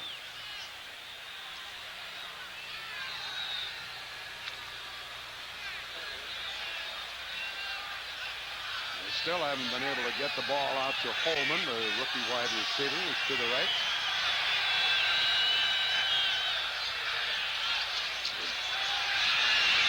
Dangerous spot to throw long. They drop it off to Marsh. He has a 1st down. He got loose late and came across the 35 with Frazier tackling him. They're doing a good job of hanging on to his throws. They certainly are. Here's Stump Mitchell on the sidelines. Obviously, he's not dressed to play anymore this afternoon. Oh, I didn't realize that he'd gotten out of uniform. He's in his street clothes. Looks like he's ready for classes. On the university tonight. And Dr. Ginsburg alongside. He's their orthopedic man.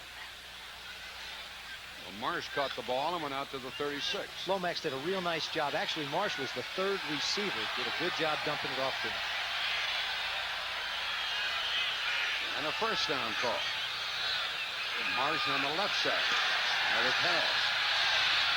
There he is again. And he dives across the 45, very close to a first down. How are all the other clubs doing in the National Football League? Third quarter, Dallas by 8 over Atlanta. Third quarter, Tampa Bay by 11 over Detroit. In third quarter, Denver still blanking Philadelphia, 26-0. 17-7, Minnesota by 10 over the Steelers in the third quarter. Second down, 1 yard. Think Lomax a gamble here? No. Of course, he doesn't I don't call think the Schaffner play. will either.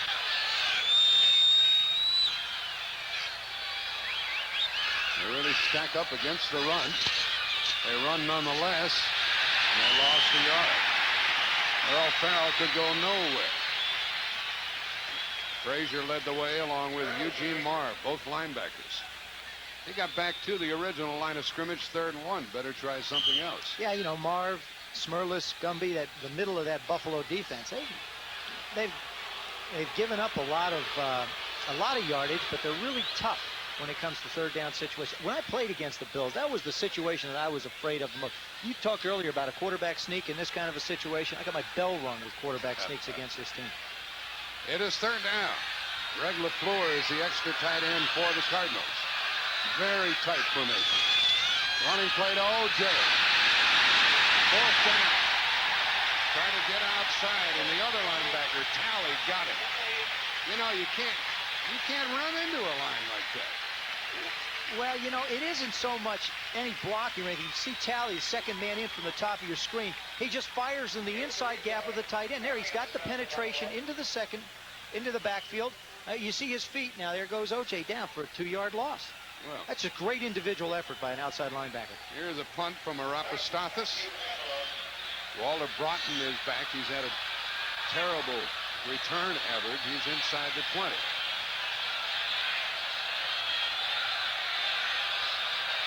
Bernardo, the snapper. Line drive will be returned. Looks like Buffalo got it. That'd be my guess. Yep, that's indicated.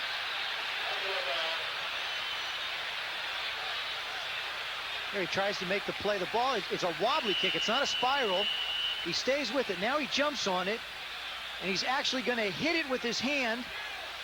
And this has been the story of the Cardinals. They just have not been able to get possession of the ball after it's been on the ground.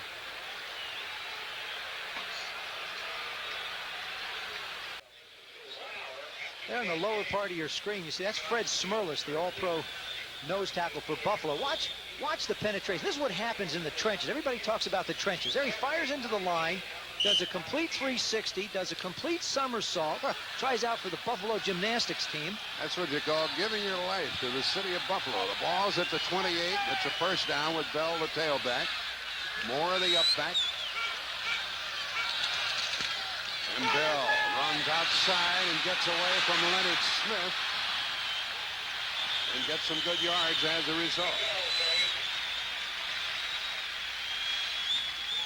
This is what the Cardinals have been doing with the ball. They've had it about 15 minutes longer than Buffalo. That's where, you know, they talk about statistics not having necessarily much meaning on the outcomes of football games. You would think St. Louis would be in a commanding lead in this football game when they're actually down by 7. Ball to the 39, and that's a first down run by Greg Bell. There's Hank Fuller, Jim Ringo. He's the offensive coordinator. He's a Hall of Famer.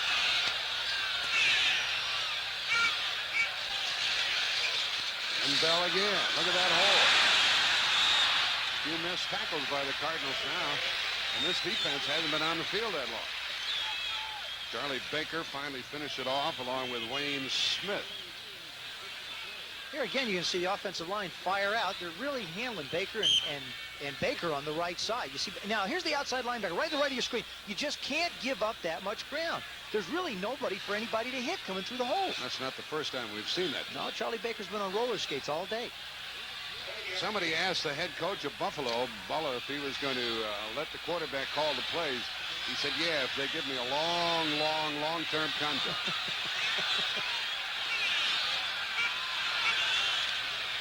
Bell again. Stuck. It'll be third down and long. The ball came loose. He got it back Let's go to Brent Musburger in New York. Well, Jack Buck and Joe Theismann, a dramatic turnaround. First David Archer for a touchdown, then Butler with an interception of Danny White, and now the Atlanta Falcons have gone ahead of the Dallas Cowboys 27-21. Back to Jack and Joe. Well, Atlanta may be for real. Buffalo has not yet made a first down on a third down try today. They're 0 for 5, and it's 3rd and 4. Eric Richardson and Chris Burkett are the additional wide receivers, and Kelly has to hit one. And he did. Boy, can he drill that ball to the Cardinal 45. The Metzelaar is the tight end. He's a big target. He's their tight end. He's actually become Jim's favorite receiver. He loves to throw the ball inside. And talking to Metzelaar yesterday, there's just a communication that you get between a wide receiver or a tight end and a quarterback. He's a big target, third down in short situations. He's going to catch the ball no matter where you put it within range. That's exactly what happened there. He can shelter the defensive backs between the vision of the ball. Makes it easier to catch. He's 6'7", 243. And Butch Roll is in his spot. We only have 25 seconds left in the third quarter. First down at the Cardinal 45. Cardinal really jamming it up at the line of scrimmage. Bell running. And he's good for 4. That will be the final play of the third quarter. The only points in that period, a field goal by the Cardinals, who had missed 2 earlier.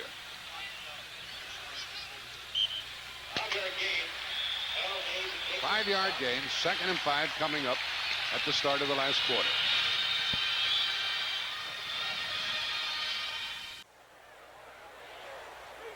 On the right of your screen is Charlie Baker circled. Now, all day long, Ricky Moore's been kicking him out. Here's what he's going to have to do the rest of the afternoon to clog up Bell's running. You see him fight the linebacker. Now he puts his shoulder down and makes that hole a little bit shorter so that he runs him back into Bubba Baker and his friends. Yeah, both Bakers played that one well. Played it well. Now he's got to lower that shoulder. He's got to plant a foot and take on that block. He can't be skated out. A gain of 5, 2nd and 5 at the Cardinal 40.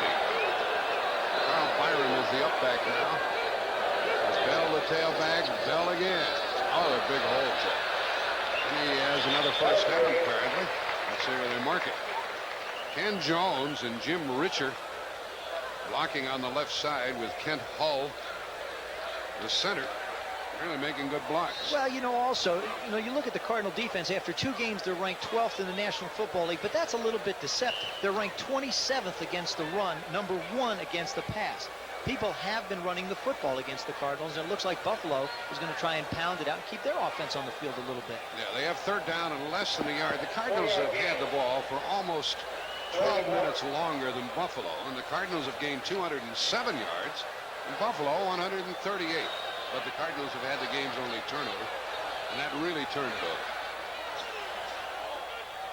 Third and a foot, and a pass. Wide open.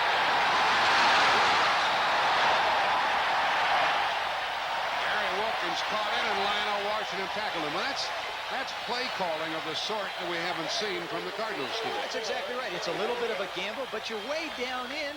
You may as well take a shot. It's a good place. You've got the Cardinals up. You've been making third downs. You've got big backs. Bell's been running hard. Moore's been running hard. Here you'll see him fake into the line. Kelly fakes into the line. Now Wilkins come all the way around to this side. Now he's going to throw right in your lap. There's the throw. That's crossing the halfback across the pattern, making it difficult for the defensive backs to stay with him. The ball is at the 10, and it's 1st and goal. Riddick and Byron, 2 big backs are in there. Riddick running hard. Got about 3. Riddick out of Millersville in Pennsylvania. Nico Noga made the hit. We haven't called his name very often, have we? No, they've done a fine job. We talked about, Hull and Wolford and Richard have done a fine job on the front 3 of the Cardinals. Noga, Jr., and Galloway. The ball just outside the 6. Bell goes back in. He's had 1 touchdown this year prior to today. Bell runs. It's wide open.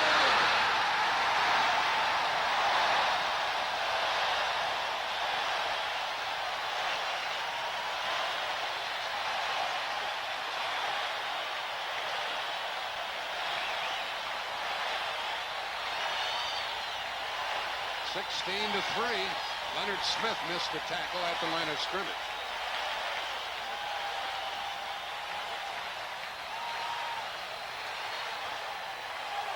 Greg Bell out of Notre Dame. He's built like a linebacker, by the way. He's 5'10", 210. He's a package. Well, I know, walking around the locker room looking at these guys yesterday, he's a little guy, he's real fast, but you're absolutely right. He is one solid package. Norwood has missed one extra point this year. Kid holding the ball, cross-snapping it. Son trying to break through. Extra point good, 17-3 Buffalo. They've been ahead throughout. They were shut out at the third quarter, but now they've come to life. We'll return to Rich Stadium after this word from your local station. This is CBS.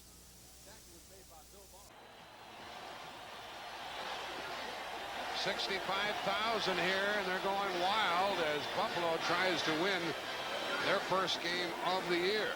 $65,762 paid. They lost to the Jets 28-24. They lost in overtime to Cincinnati 36-33, but they lead it here in the fourth quarter with about 13 minutes left, and there's Greg Bell, the Notre Damer, just got his second touchdown of the year. Scott Norwood will kick it off for Buffalo. By Sikahema and Carl Carter deep. Mitchell's out of this game. Oh, a terrible kick. And the ball goes out of bounds, and it'll be a 5-yard penalty. Let's watch that last touchdown by the Bills. Well, they run a little counter action. There you see Bell lined up right behind Kelly, more in front of him. They make the fake. There goes the fullback. Now, the offside, Wolford and Devlin make this play. Wolford makes the block. Devlin leads the way. Greg Bell goes in untouched. Little spike.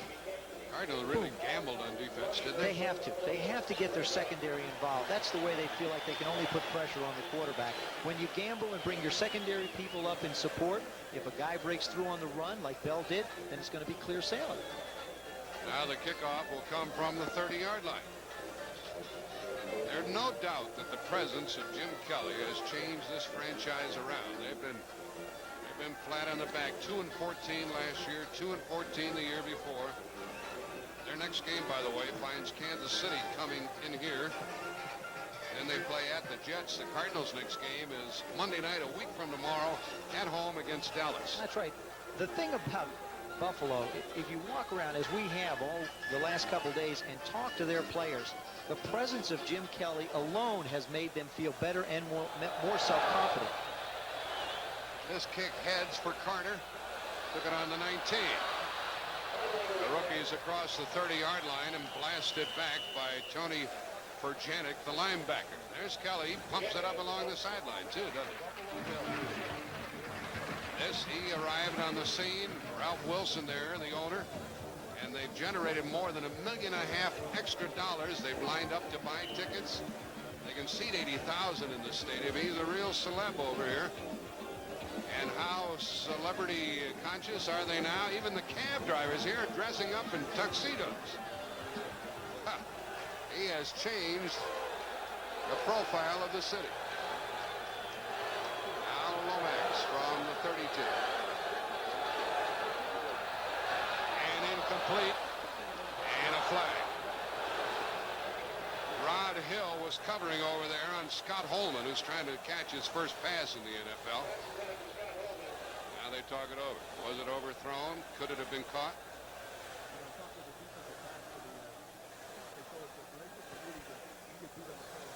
You talk it over, get a second opinion. Pass interference. Defense. First down. You see Kelly make the throw. Now right here to the left side of your screen, you're going to see Hill just run over Holman. Right through him. The ball's not even anywhere near him. No hesitation, no question. It's a clean foul, like they say. St. Louis 37-yard line. There's Gene Stolling, those piercing eyes. Rodney Bellinger is playing the right corner for the Bills. In place of Rome's the veteran.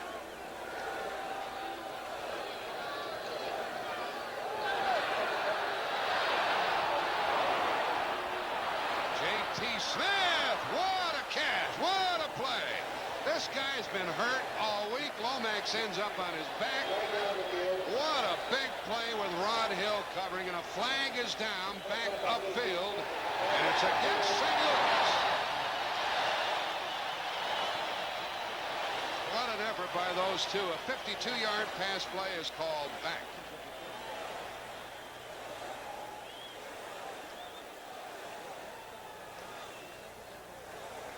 Holding 64, 10 yards. This time on the center, Randy Clark. That'll make it 1st and 20. That ball was inside the 15-yard line down the other end. That's a big play they needed to get him down the field, just to get a little bit of fire going for him. Wouldn't you know, it's nullified by a holding penalty. St. Louis just can't seem to get themselves out of the doldrums. You know, we were talking earlier with the coaches, both coaches, and you talk about a way to win and a way to lose.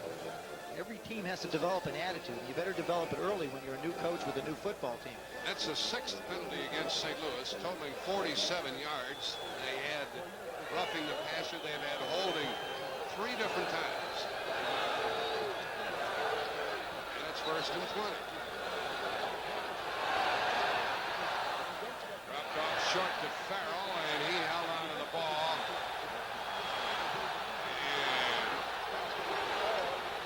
Coming up with Rod Hill. Buffalo are really fired up, aren't they? They really are. Their defense now, you know, they've got 17 points on the board. They're all excited. They're inspired. They know their offenses. But the thing that's happened in the last couple of ball games is Buffalo's defense has not held up their end. You know, they were ahead of Cincinnati with about 5 minutes to go in that game, wound up losing in overtime. They feel like this area right now in the football game is when they're going to have to play better football. Team Stallings is into it with Bob Beeks, one of the officials. Nice calm conversation. Out here to Marsh, Doug Marsh. He is out of bounds. A substantial gain. And it's 3rd down. Martin Bayless was the defender, an 11-yard pickup. You know, you might say, well, why is St. Louis doing it this way? Why are they throwing 8, 9, 10-yard routes? Why don't they get the ball down the field a little bit more? You know, the game, they got 11 minutes to go in the football game. I think it's a smart approach. You can cover a lot of ground. Your defense has played fairly well. They're getting the ball back for you. Your offense has been on the field a lot. You continue to move the ball down the field this way. 3rd and 6. Out of the shotgun.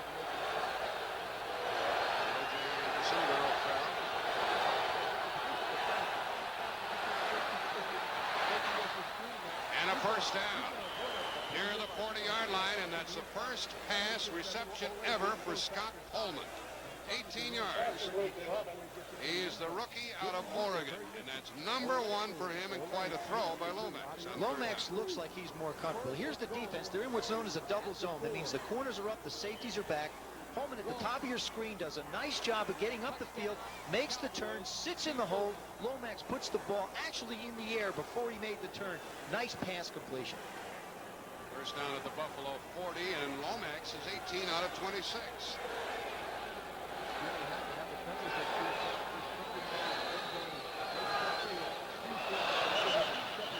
And a whistle. Was that delay? Was that the 30-second clock that caught him? Ball start, number 61, 5 yards, still 1st down. That's their 7th penalty as Lance Smith moved before the snap. And look at Atlanta leading the 3rd quarter by 6 over the Cowboys. Tampa Bay continuing to score with Young as a quarterback. Denver winning handily at Philadelphia. Minnesota at home winning another game. They won last week. The Rams by 14 in the 4th quarter at Indianapolis. New England leading Seattle. Remain undefeated. 1st and 15. Quickie. Wide open field. Marsh very close to a 1st down. Tackled by Bayless, And it is a first down to the 30-yard line. I just think you have to give a lot of credit to the job Neil Lomax has done controlling this offense. Things have not gone well for him. He's had holding penalties, everything else to set him back, but he continues to sit in the pocket and fire strikes. His leadership now is beginning. We've talked about Jim Kelly's leadership. This is an opportunity for Neil Lomax to get his football team rallied behind him. Without Tilly, without Green, without Mitchell. You got to hang your hat on somebody. May as well be the quarterback. First down at the 30.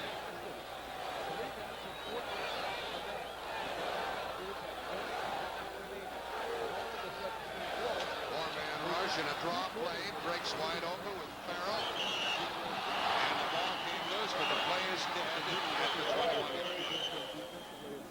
And a gain of about 9 yards on the draw. With Bayless tackling along with Steve Freeman. Clock running. Takes us to the 9-minute mark. That was a 9-yard gain.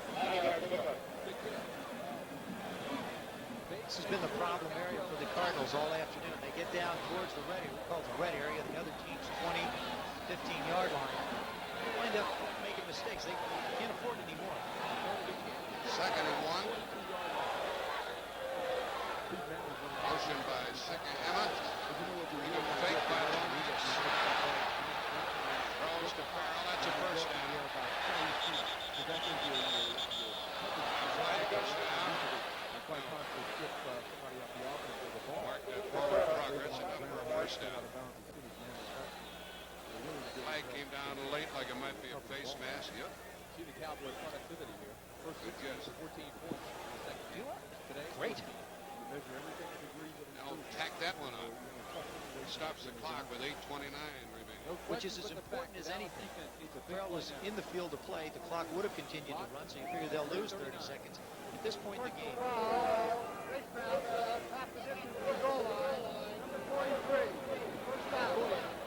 At this point in the game, you have to be aware of the clock.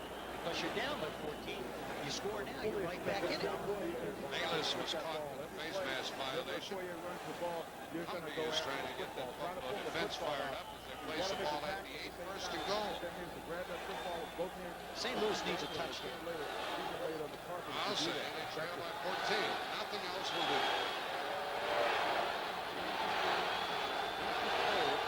Smith to run. Ball in motion.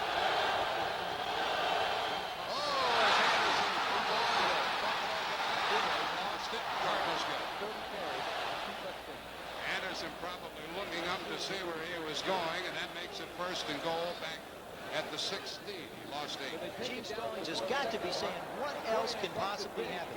Lomax makes the pitch, hits Anderson right in the chest. The ball goes, well, he's looking at the pocket. They had a little blitz on. Ball winds up on the ground. Now it's catch as catch can. Lomax going to wind up with it just at the top part of your screen. That's very intelligent play by the quarterback to follow your pitch in case something like this happens. They lost 9 yards on the play.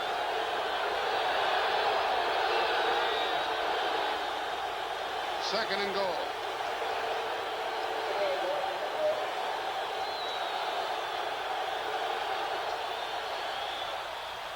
What a good catch. And the ball came loose. And it's ruled incomplete. Incomplete is the call. J.T. Smith had it. He was blasted. He coughed it up. Incomplete. Third and goal. Lomax sets here. He wants to go up top. You see him set the ball real quick. He reads the defense, fires the ball. What a great catch by J.T. Smith. I'm not so sure. I thought he might have had the ball. Yeah, I thought so too. Rod Hill made the hit, and it looked like a fumble, but it was ruled incomplete. That's a break for the Cardinals. They don't lose a possession down here. They get an opportunity. You see what they've done on third down. Third and goal. Okay, what do you call?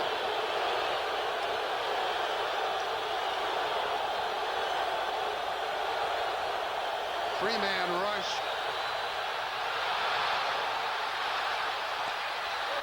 Incomplete to Smith.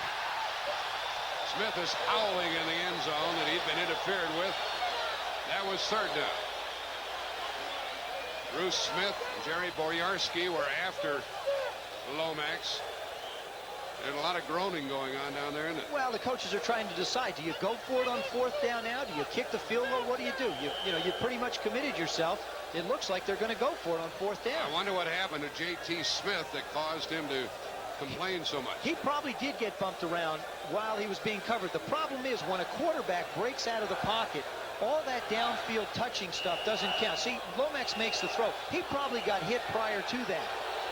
And what happens is as long as the quarterback is out of the pocket, he can get hit. Timeout, Buffalo. Yeah, that's the thing about it. When Lomax started to run, they made contact with Smith. Timeout, Buffalo. 7:03 left in the game.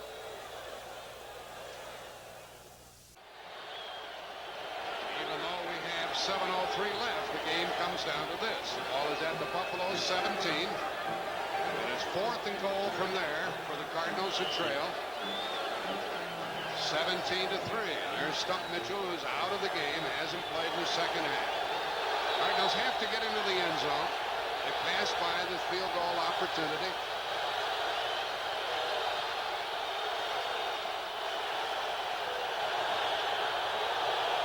Four-man rush.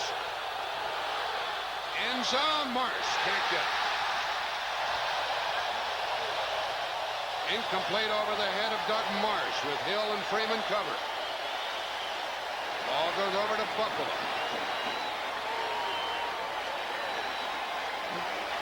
With 6:58 left. You know, if the Cardinals had made the field goals earlier, they could have tried another field goal here. Next Saturday, Oklahoma and Miami, ranked number 1 and 2. 3:30 Eastern time on CBS. Who's that linebacker down there at Oklahoma? Some big guy. Mr. Brian Boswell. Boswell. Will he be after Testaverde? I probably would think so. You know, Miami was, I think, the only team to beat Oklahoma last year. Ball goes over at the 17 to Buffalo, and they have Byram in their backfield.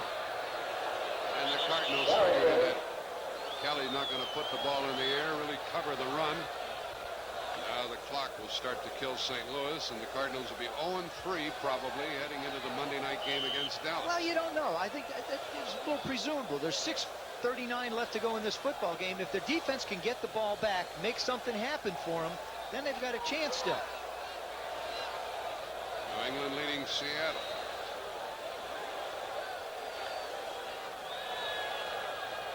Marino, by the way, has thrown 5 touchdown passes today for Miami. We'll hear more about that right where you are when this game is over. Here's a bootleg and nothing doing. Jim Kelly running and Al Baker nailing him on the bootleg. Bubba does a good job of staying home, doesn't chase the back, stays in his position. You know, the game of defense is just like offense. You have to take a piece of real estate and hold on to it. He stayed home, wasn't fooled by the fake, made the play on Kelly. Now Dallas leads by a point over Atlanta in the third quarter.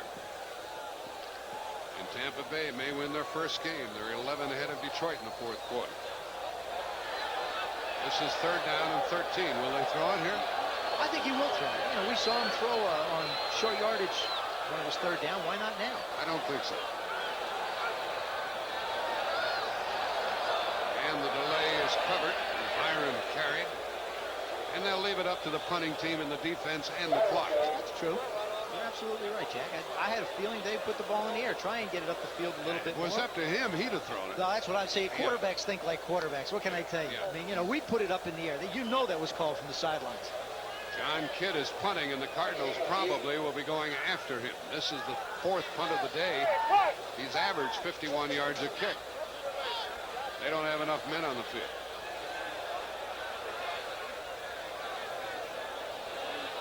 They still have ample time on the 30-second clock.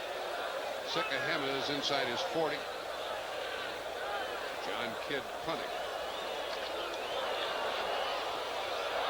They didn't get to him. No flags. Sikahema there. He is hit immediately. Good coverage by Buffalo. Bellinger got downfield and made the tackle. 41-yard punt. It was well covered by Bellinger, and the Cardinals have a long way to go. They're back at their 39-yard line, trailing 17-3.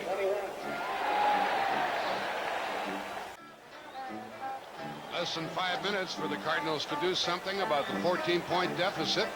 They're back at their 39. What do they have to do, Joe? Well, obviously what they're going to have to do is put the ball down the field. They have not thrown a lot of passes until the last drive to their wide receivers. Right now, J.T. Smith and Scott Holman are going to have to become primary targets for that ball to get down the field in the shortest period of time. Extra defensive back in there for the Buffalo Bills. 4-man rush. And he threw behind the receiver, O.J. He's not the most nimble of people. It's just not a thing that O.J. Anderson does very well. This is where having Stump Mitchell out of the football game really hurts you. O.J. Anderson has been a great running back for the Cardinals. He just has not caught that many passes in that type of a passing situation. You see he's going out of the game now. Mitchell's the guy you really need in there. Farrell and Mitchell do catch the ball well if you're going to have to go to your backs. I still think you got to get the ball down the field to the wide receivers. You're going to need 10, 12, 15-yard chunks. You don't have time on your side. Sikahema checks in. He's in the backfield.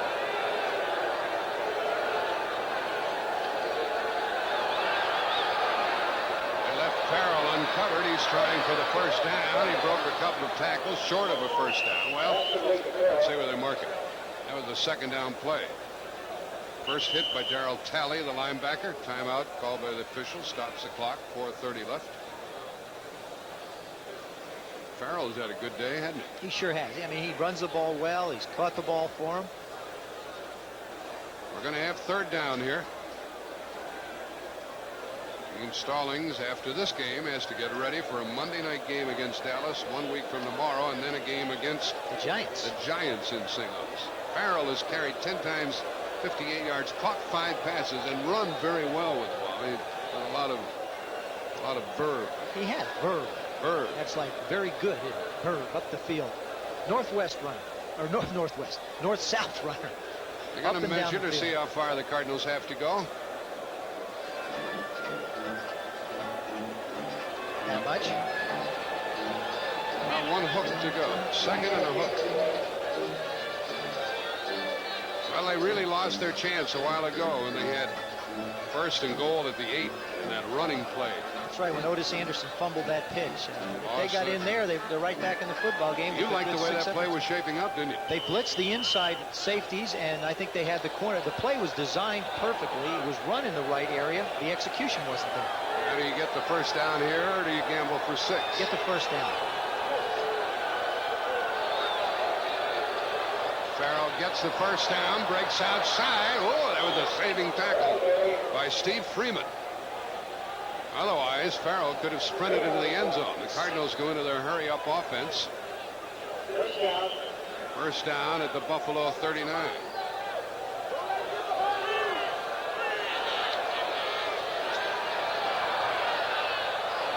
That's caught inside the 25 by Holman, his second of the day. The Cardinals continue with a hurry-up offense. The clock continues to run with 3:35 left on the 24. And he overthrew Sikahema.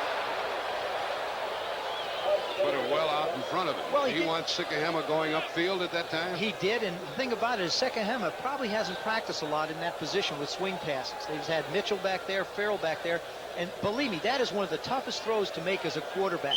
When that back swings out of the backfield, you want to give him a chance to run upfield with it. You don't want to put the ball behind him, and if he isn't moving quite as fast as he has to be, you just don't get the completion. I like what St. Louis is doing as an offensive unit. 3 minutes, 31 seconds to go in the game. They're down, knocking on the door. They're saving their timeouts. They know what they have to do. It is 2nd and 10 from the 23. Extra defensive back in there for Buffalo.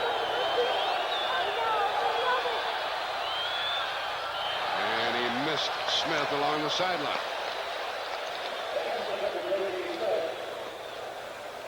I guess he expected JT to come back for that ball a little bit. I think that's what happened. JT probably got, it looked like his feet slipped a little bit coming out. He didn't get an opportunity to drive back down for the ball. Farrell has rushed 11 times, 71 yards. That's the most ever for him as a Cardinal. Fourth quarter, New England by 10 over Seattle. Denver in great shape, 33-7, third quarter over Philadelphia. Sikahema is back in there, 3rd and 10.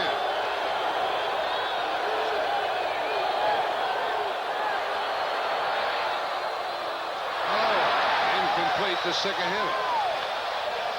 That would have been a first down, but now it's 4th down. My. A little bit behind him. Yeah, but there's no so what? That's all I can say. When you hit a guy in the chest, Vaya just didn't quite get his body around to make the catch. Lomax put the ball exactly where it had to be, and you wind up with another incompletion. Somebody's got to make a big play for the Cardinals. Somewhere, one of those people catching the ball has got to hang on to even a tougher catch than that. They've got to make a play. Lomax 22 out of 37, and at least 3 or 4 dropped. Oh, yeah. This is 4th down.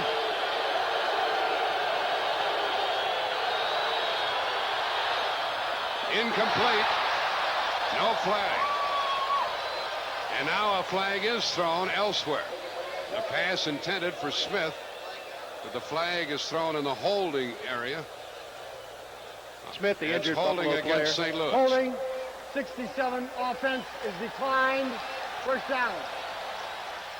The ball goes over to Buffalo with 3:16 remaining in the game. The down player is Bruce Smith, the ace defensive end of Buffalo. Well, the Cardinals just can't get across that goal line.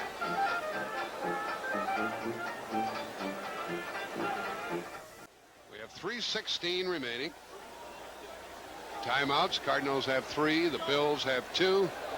There's Gene Stallings, and he'll have another hard work week. He was really pleased with what transpired last week. There's Bruce Smith, came off the field, got a knee in the back. Looks like he's hurting a little bit. He's felt like his team has been in both games right down to the wire. This one, they're not even as close as they've been, but they played hard. Cardinals have had the ball 35 minutes. Buffalo 20 minutes. That's another. There goes a late flag. That may be. That'll either be holding or a face mask. Running with it with Greg Bell. He has a touchdown. Ricky Moore has a touchdown, and Norwood has a field goal. It's holding against Buffalo. You know, this is a situation the Buffalo Bills have not really felt themselves in a long, long time. That's with this kind of a lead this late in the game.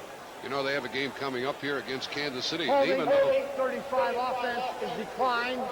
Second down. They declined the holding call against Byram, even though Buffalo apparently has won this game. I don't think they'll feel really good about Kansas City coming in here. No, their defense is going to have to be better. Yes, they are. Kansas City's got a very explosive offense. They'll move the football down the field with Todd Blackledge. They're starting to do the things that are right. To get a win is the biggest shot in the arm for them. That's an important thing. They use the 2 tight ends. They try to hang on to the ball. Clock running. Cardinals going to have to stop the clock. The ball came loose, and Buffalo got it back. Apparently. Well, maybe not. This is where the official lets them wrestle underneath. Let's see who has it. It belongs to Buffalo. With 2:37 left. That would have given the Cardinals a glimmer of hope. Noga got involved in that one. Well, Coach Stallings just got to wonder what his football team has to do. I can tell you what they have to. They have to stop making mental mistakes, and they've got to make big plays when they get the opportunities. Those 2 areas have killed them. Rams undefeated, leading in the 4th quarter. Miami by 7. Dallas by 1 in the 4th quarter over Atlanta. Kelly calling the play on 3rd and long.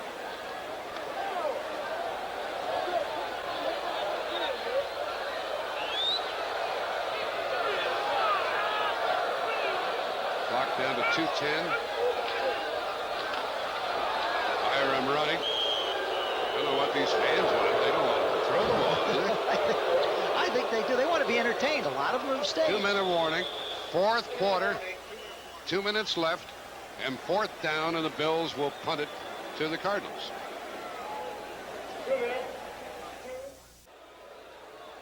Two minutes left. John Kidd will punt it away on 4th down for Buffalo. Cardinals have 20 first downs. Buffalo has 10. The Cardinals 296 total yards. Buffalo 181. But the Bills lead 17-3. There's Sikahema back to get the punt. Miracles have happened. Yes, they have. Cardinals 2 still minutes to go. have 3 timeouts remaining. He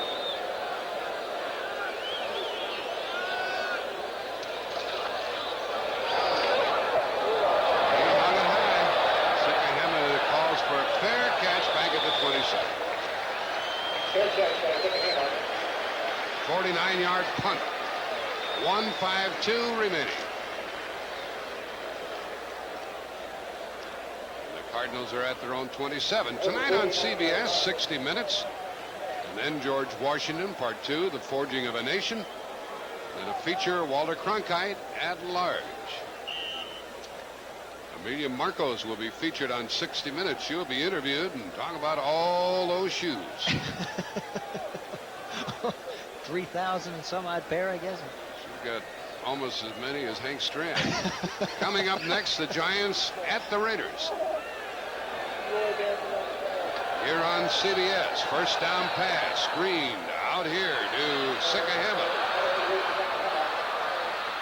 And that's his biggest gain from scrimmage on the screen pass. But Buffalo, of course, playing it very loosely. Well, you should try and get out of bounds, conserve the timeouts. You don't want to get tackled. You know, you're 2 or 3 yards from the sideline. Give up a yard, but get out of bounds. The clock is more important to you than 1 or 2 yards on a run that far downfield. 27 yards on the play. Sikahema didn't get out of bounds. You've got to get out of bounds. And now they're going to call a timeout. The Cardinals have 3 left. They call one here, and Sikahema killed him that time. That's unfortunate. I mean, you've got to be in the game.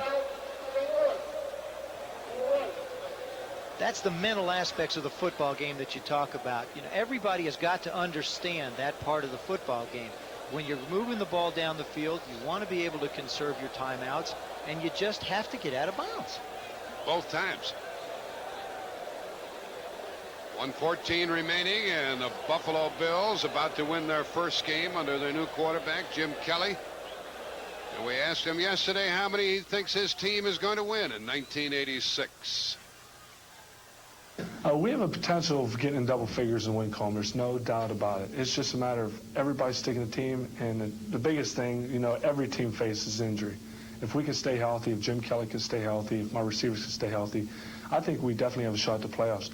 Like everybody else will say, you got to take one game at a time, but my goal is, there's no doubt about it, is to make the playoffs, and if your goal is not to make the playoffs, you shouldn't even be playing. Kelly says, Joe Theismann, if I stay healthy, we're going to do it. Well, he brings up a very important key, health. You know, he's 6 for 10 today, which doesn't seem like a lot, but his leadership out there means a lot to this football team. He probably has never thrown the ball so little in a game. That's right. 10 passes. Cardinals first down. Sideline, and it is caught. It is caught by J.T. Smith. Then he was whacked out of bounds by Burrows, number 29. And that stops the clock with 1:07 left. Cardinals trying to get their first TD of the day. You know, there's little things in a situation like this in a game that impress me, and that you saw Neil Lomax indicating to his players, I want to huddle. He has taken charge. We saw him in the opener against the Rams. They looked a little bit disconcerted. They weren't sure what they were going to do. Neil Lomax is beginning to take more and more charge of this offense and this football team. On the 19 of the Bills, a first down. Look out, Neil. Screens it out here again. And it is a touchdown. That's the time you stay inbounds. That's the first ever for Sikahema in the pros. A 19-yard screen pass TD. Well, you got to admire the way the Cardinals keep their chin up here late in the game. Listen, I think it's a reflection of the coach. I think it's a reflection of the type of players that Coach Stalling has on his football team. These guys aren't going to quit. That's why Sikahema didn't run out of bounds before. Ooh, that one, I think he's going to have a talking to him about that one. Makes it 17-9. Now all they'd have to do is miss this extra point, and they'd run the kicker out of town. It is good, 17-10. With 58 seconds remaining, and does anybody expect an onside kick? Let me see all the hands. Is there anybody who doesn't? Here's the touchdown. Here's the touchdown. See Lomax looking downfield. Sikahema comes out of the backfield late. There's a little bit of a screen out to the right. Lomax does a good job of having the defensive men drawn to him. Now he cuts in. This is where you cut in. If you're going to stay inbounds, you get in the end zone. Bursts through the tackles. Talley can't get him, and dives in for the touchdown. Well, in the absence of Stump Mitchell here in the second half, the Cardinals may have discovered some additional talent in the person of Sikahema. I think they found some additional talent, but I believe that they do miss the presence of Stump Mitchell. Okay, what happens? How do you try to get the ball back on a kick? Well, like there's this? two ways of doing it. You either kick the ball hard on the ground at a defender, hoping the ball will bounce off his chest, you get a chance to recover it, or you kick it low and look for one of those crazy hops and try and get as many guys down the field as you can. Obviously, they're going to kick it left. The Cardinals have 11 men lined up in the left half of the field. And John Lee will kick it off. Buffalo has got all their receiving types up there. They've got Freeman, Reed, Metzeler, running backs, receivers, tight ends. Anybody that's got a pair of hands, get up there and try and catch it. Where's the ball going to go? Hasn't gone 10. It went 10, and it's loose. And the Cardinals have the ball. The Cardinals have the ball beyond the 45-yard line with 55 seconds left. You kick it at a Buffalo guy, hope that he can't handle the ball. It pops up in the air. All of a sudden, they're in the football game again. It's amazing. Lionel Washington got the ball. There's the kick. Now it's headed right towards. There you see Moore get hit. He gets hit just as he touches it. 1st and 10. 49-yard line. Lionel Washington making the recovery. 55 seconds left in the game, and the Cardinals still have 2 timeouts. This has got to be exciting for Neil Lomax. He feels like now he has this thing back in his hands. He's in charge of this football game now. He is Smith left and Holman right. Sikahema and Farrell in the lineup. Hoping for overtime. To the sideline and caught out of bounds. J.T. Smith inside the 40. 1st down. What do you think's going through Hank Bullock's mind? Oh, no, not another one. They've played so well through 3.5 quarters in their first 2 ball games. All of a sudden, it looks like deja vu coming back up again. Can they hold the lead? Can they stop the Cardinals from getting on the board and sending this thing into overtime? Well, they got plenty of time. 49 seconds to go 39 yards. 2 timeouts. Plus, they got 2 timeouts, and they wouldn't have had to use the 3rd one had Sikahema gotten out of bounds. But he scored a touchdown, so you can't say anything about it. 1st down. They might have to gamble on one of these downs and go after Lomax.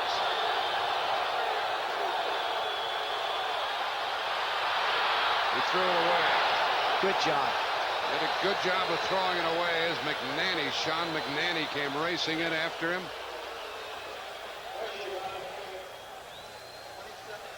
Buffalo's given up a lot of points in the 4th quarter. There's Hank Bullock, their head coach, pacing. Hanging on, 45 seconds left. Everything looked so comfortable about a minute ago. That's what I love about the game of football. Who is it? Yogi said it ain't over till it's over. That's what this one's all about. Cardinals hanging tough from the 39. 45 seconds to go in the game.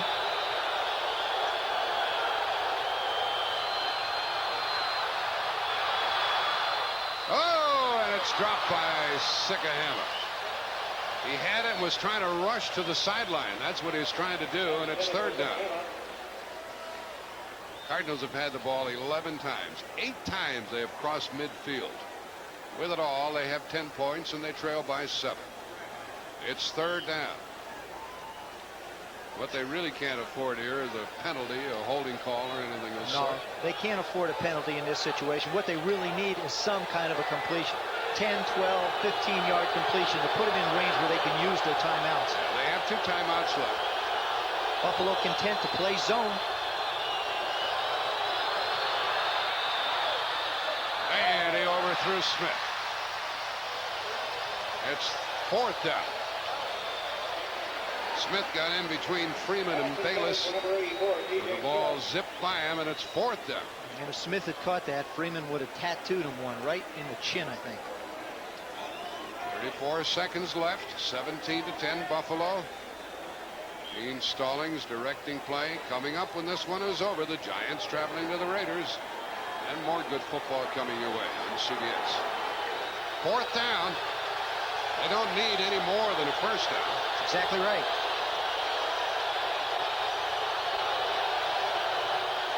Three-man rush. Dropped. Incomplete.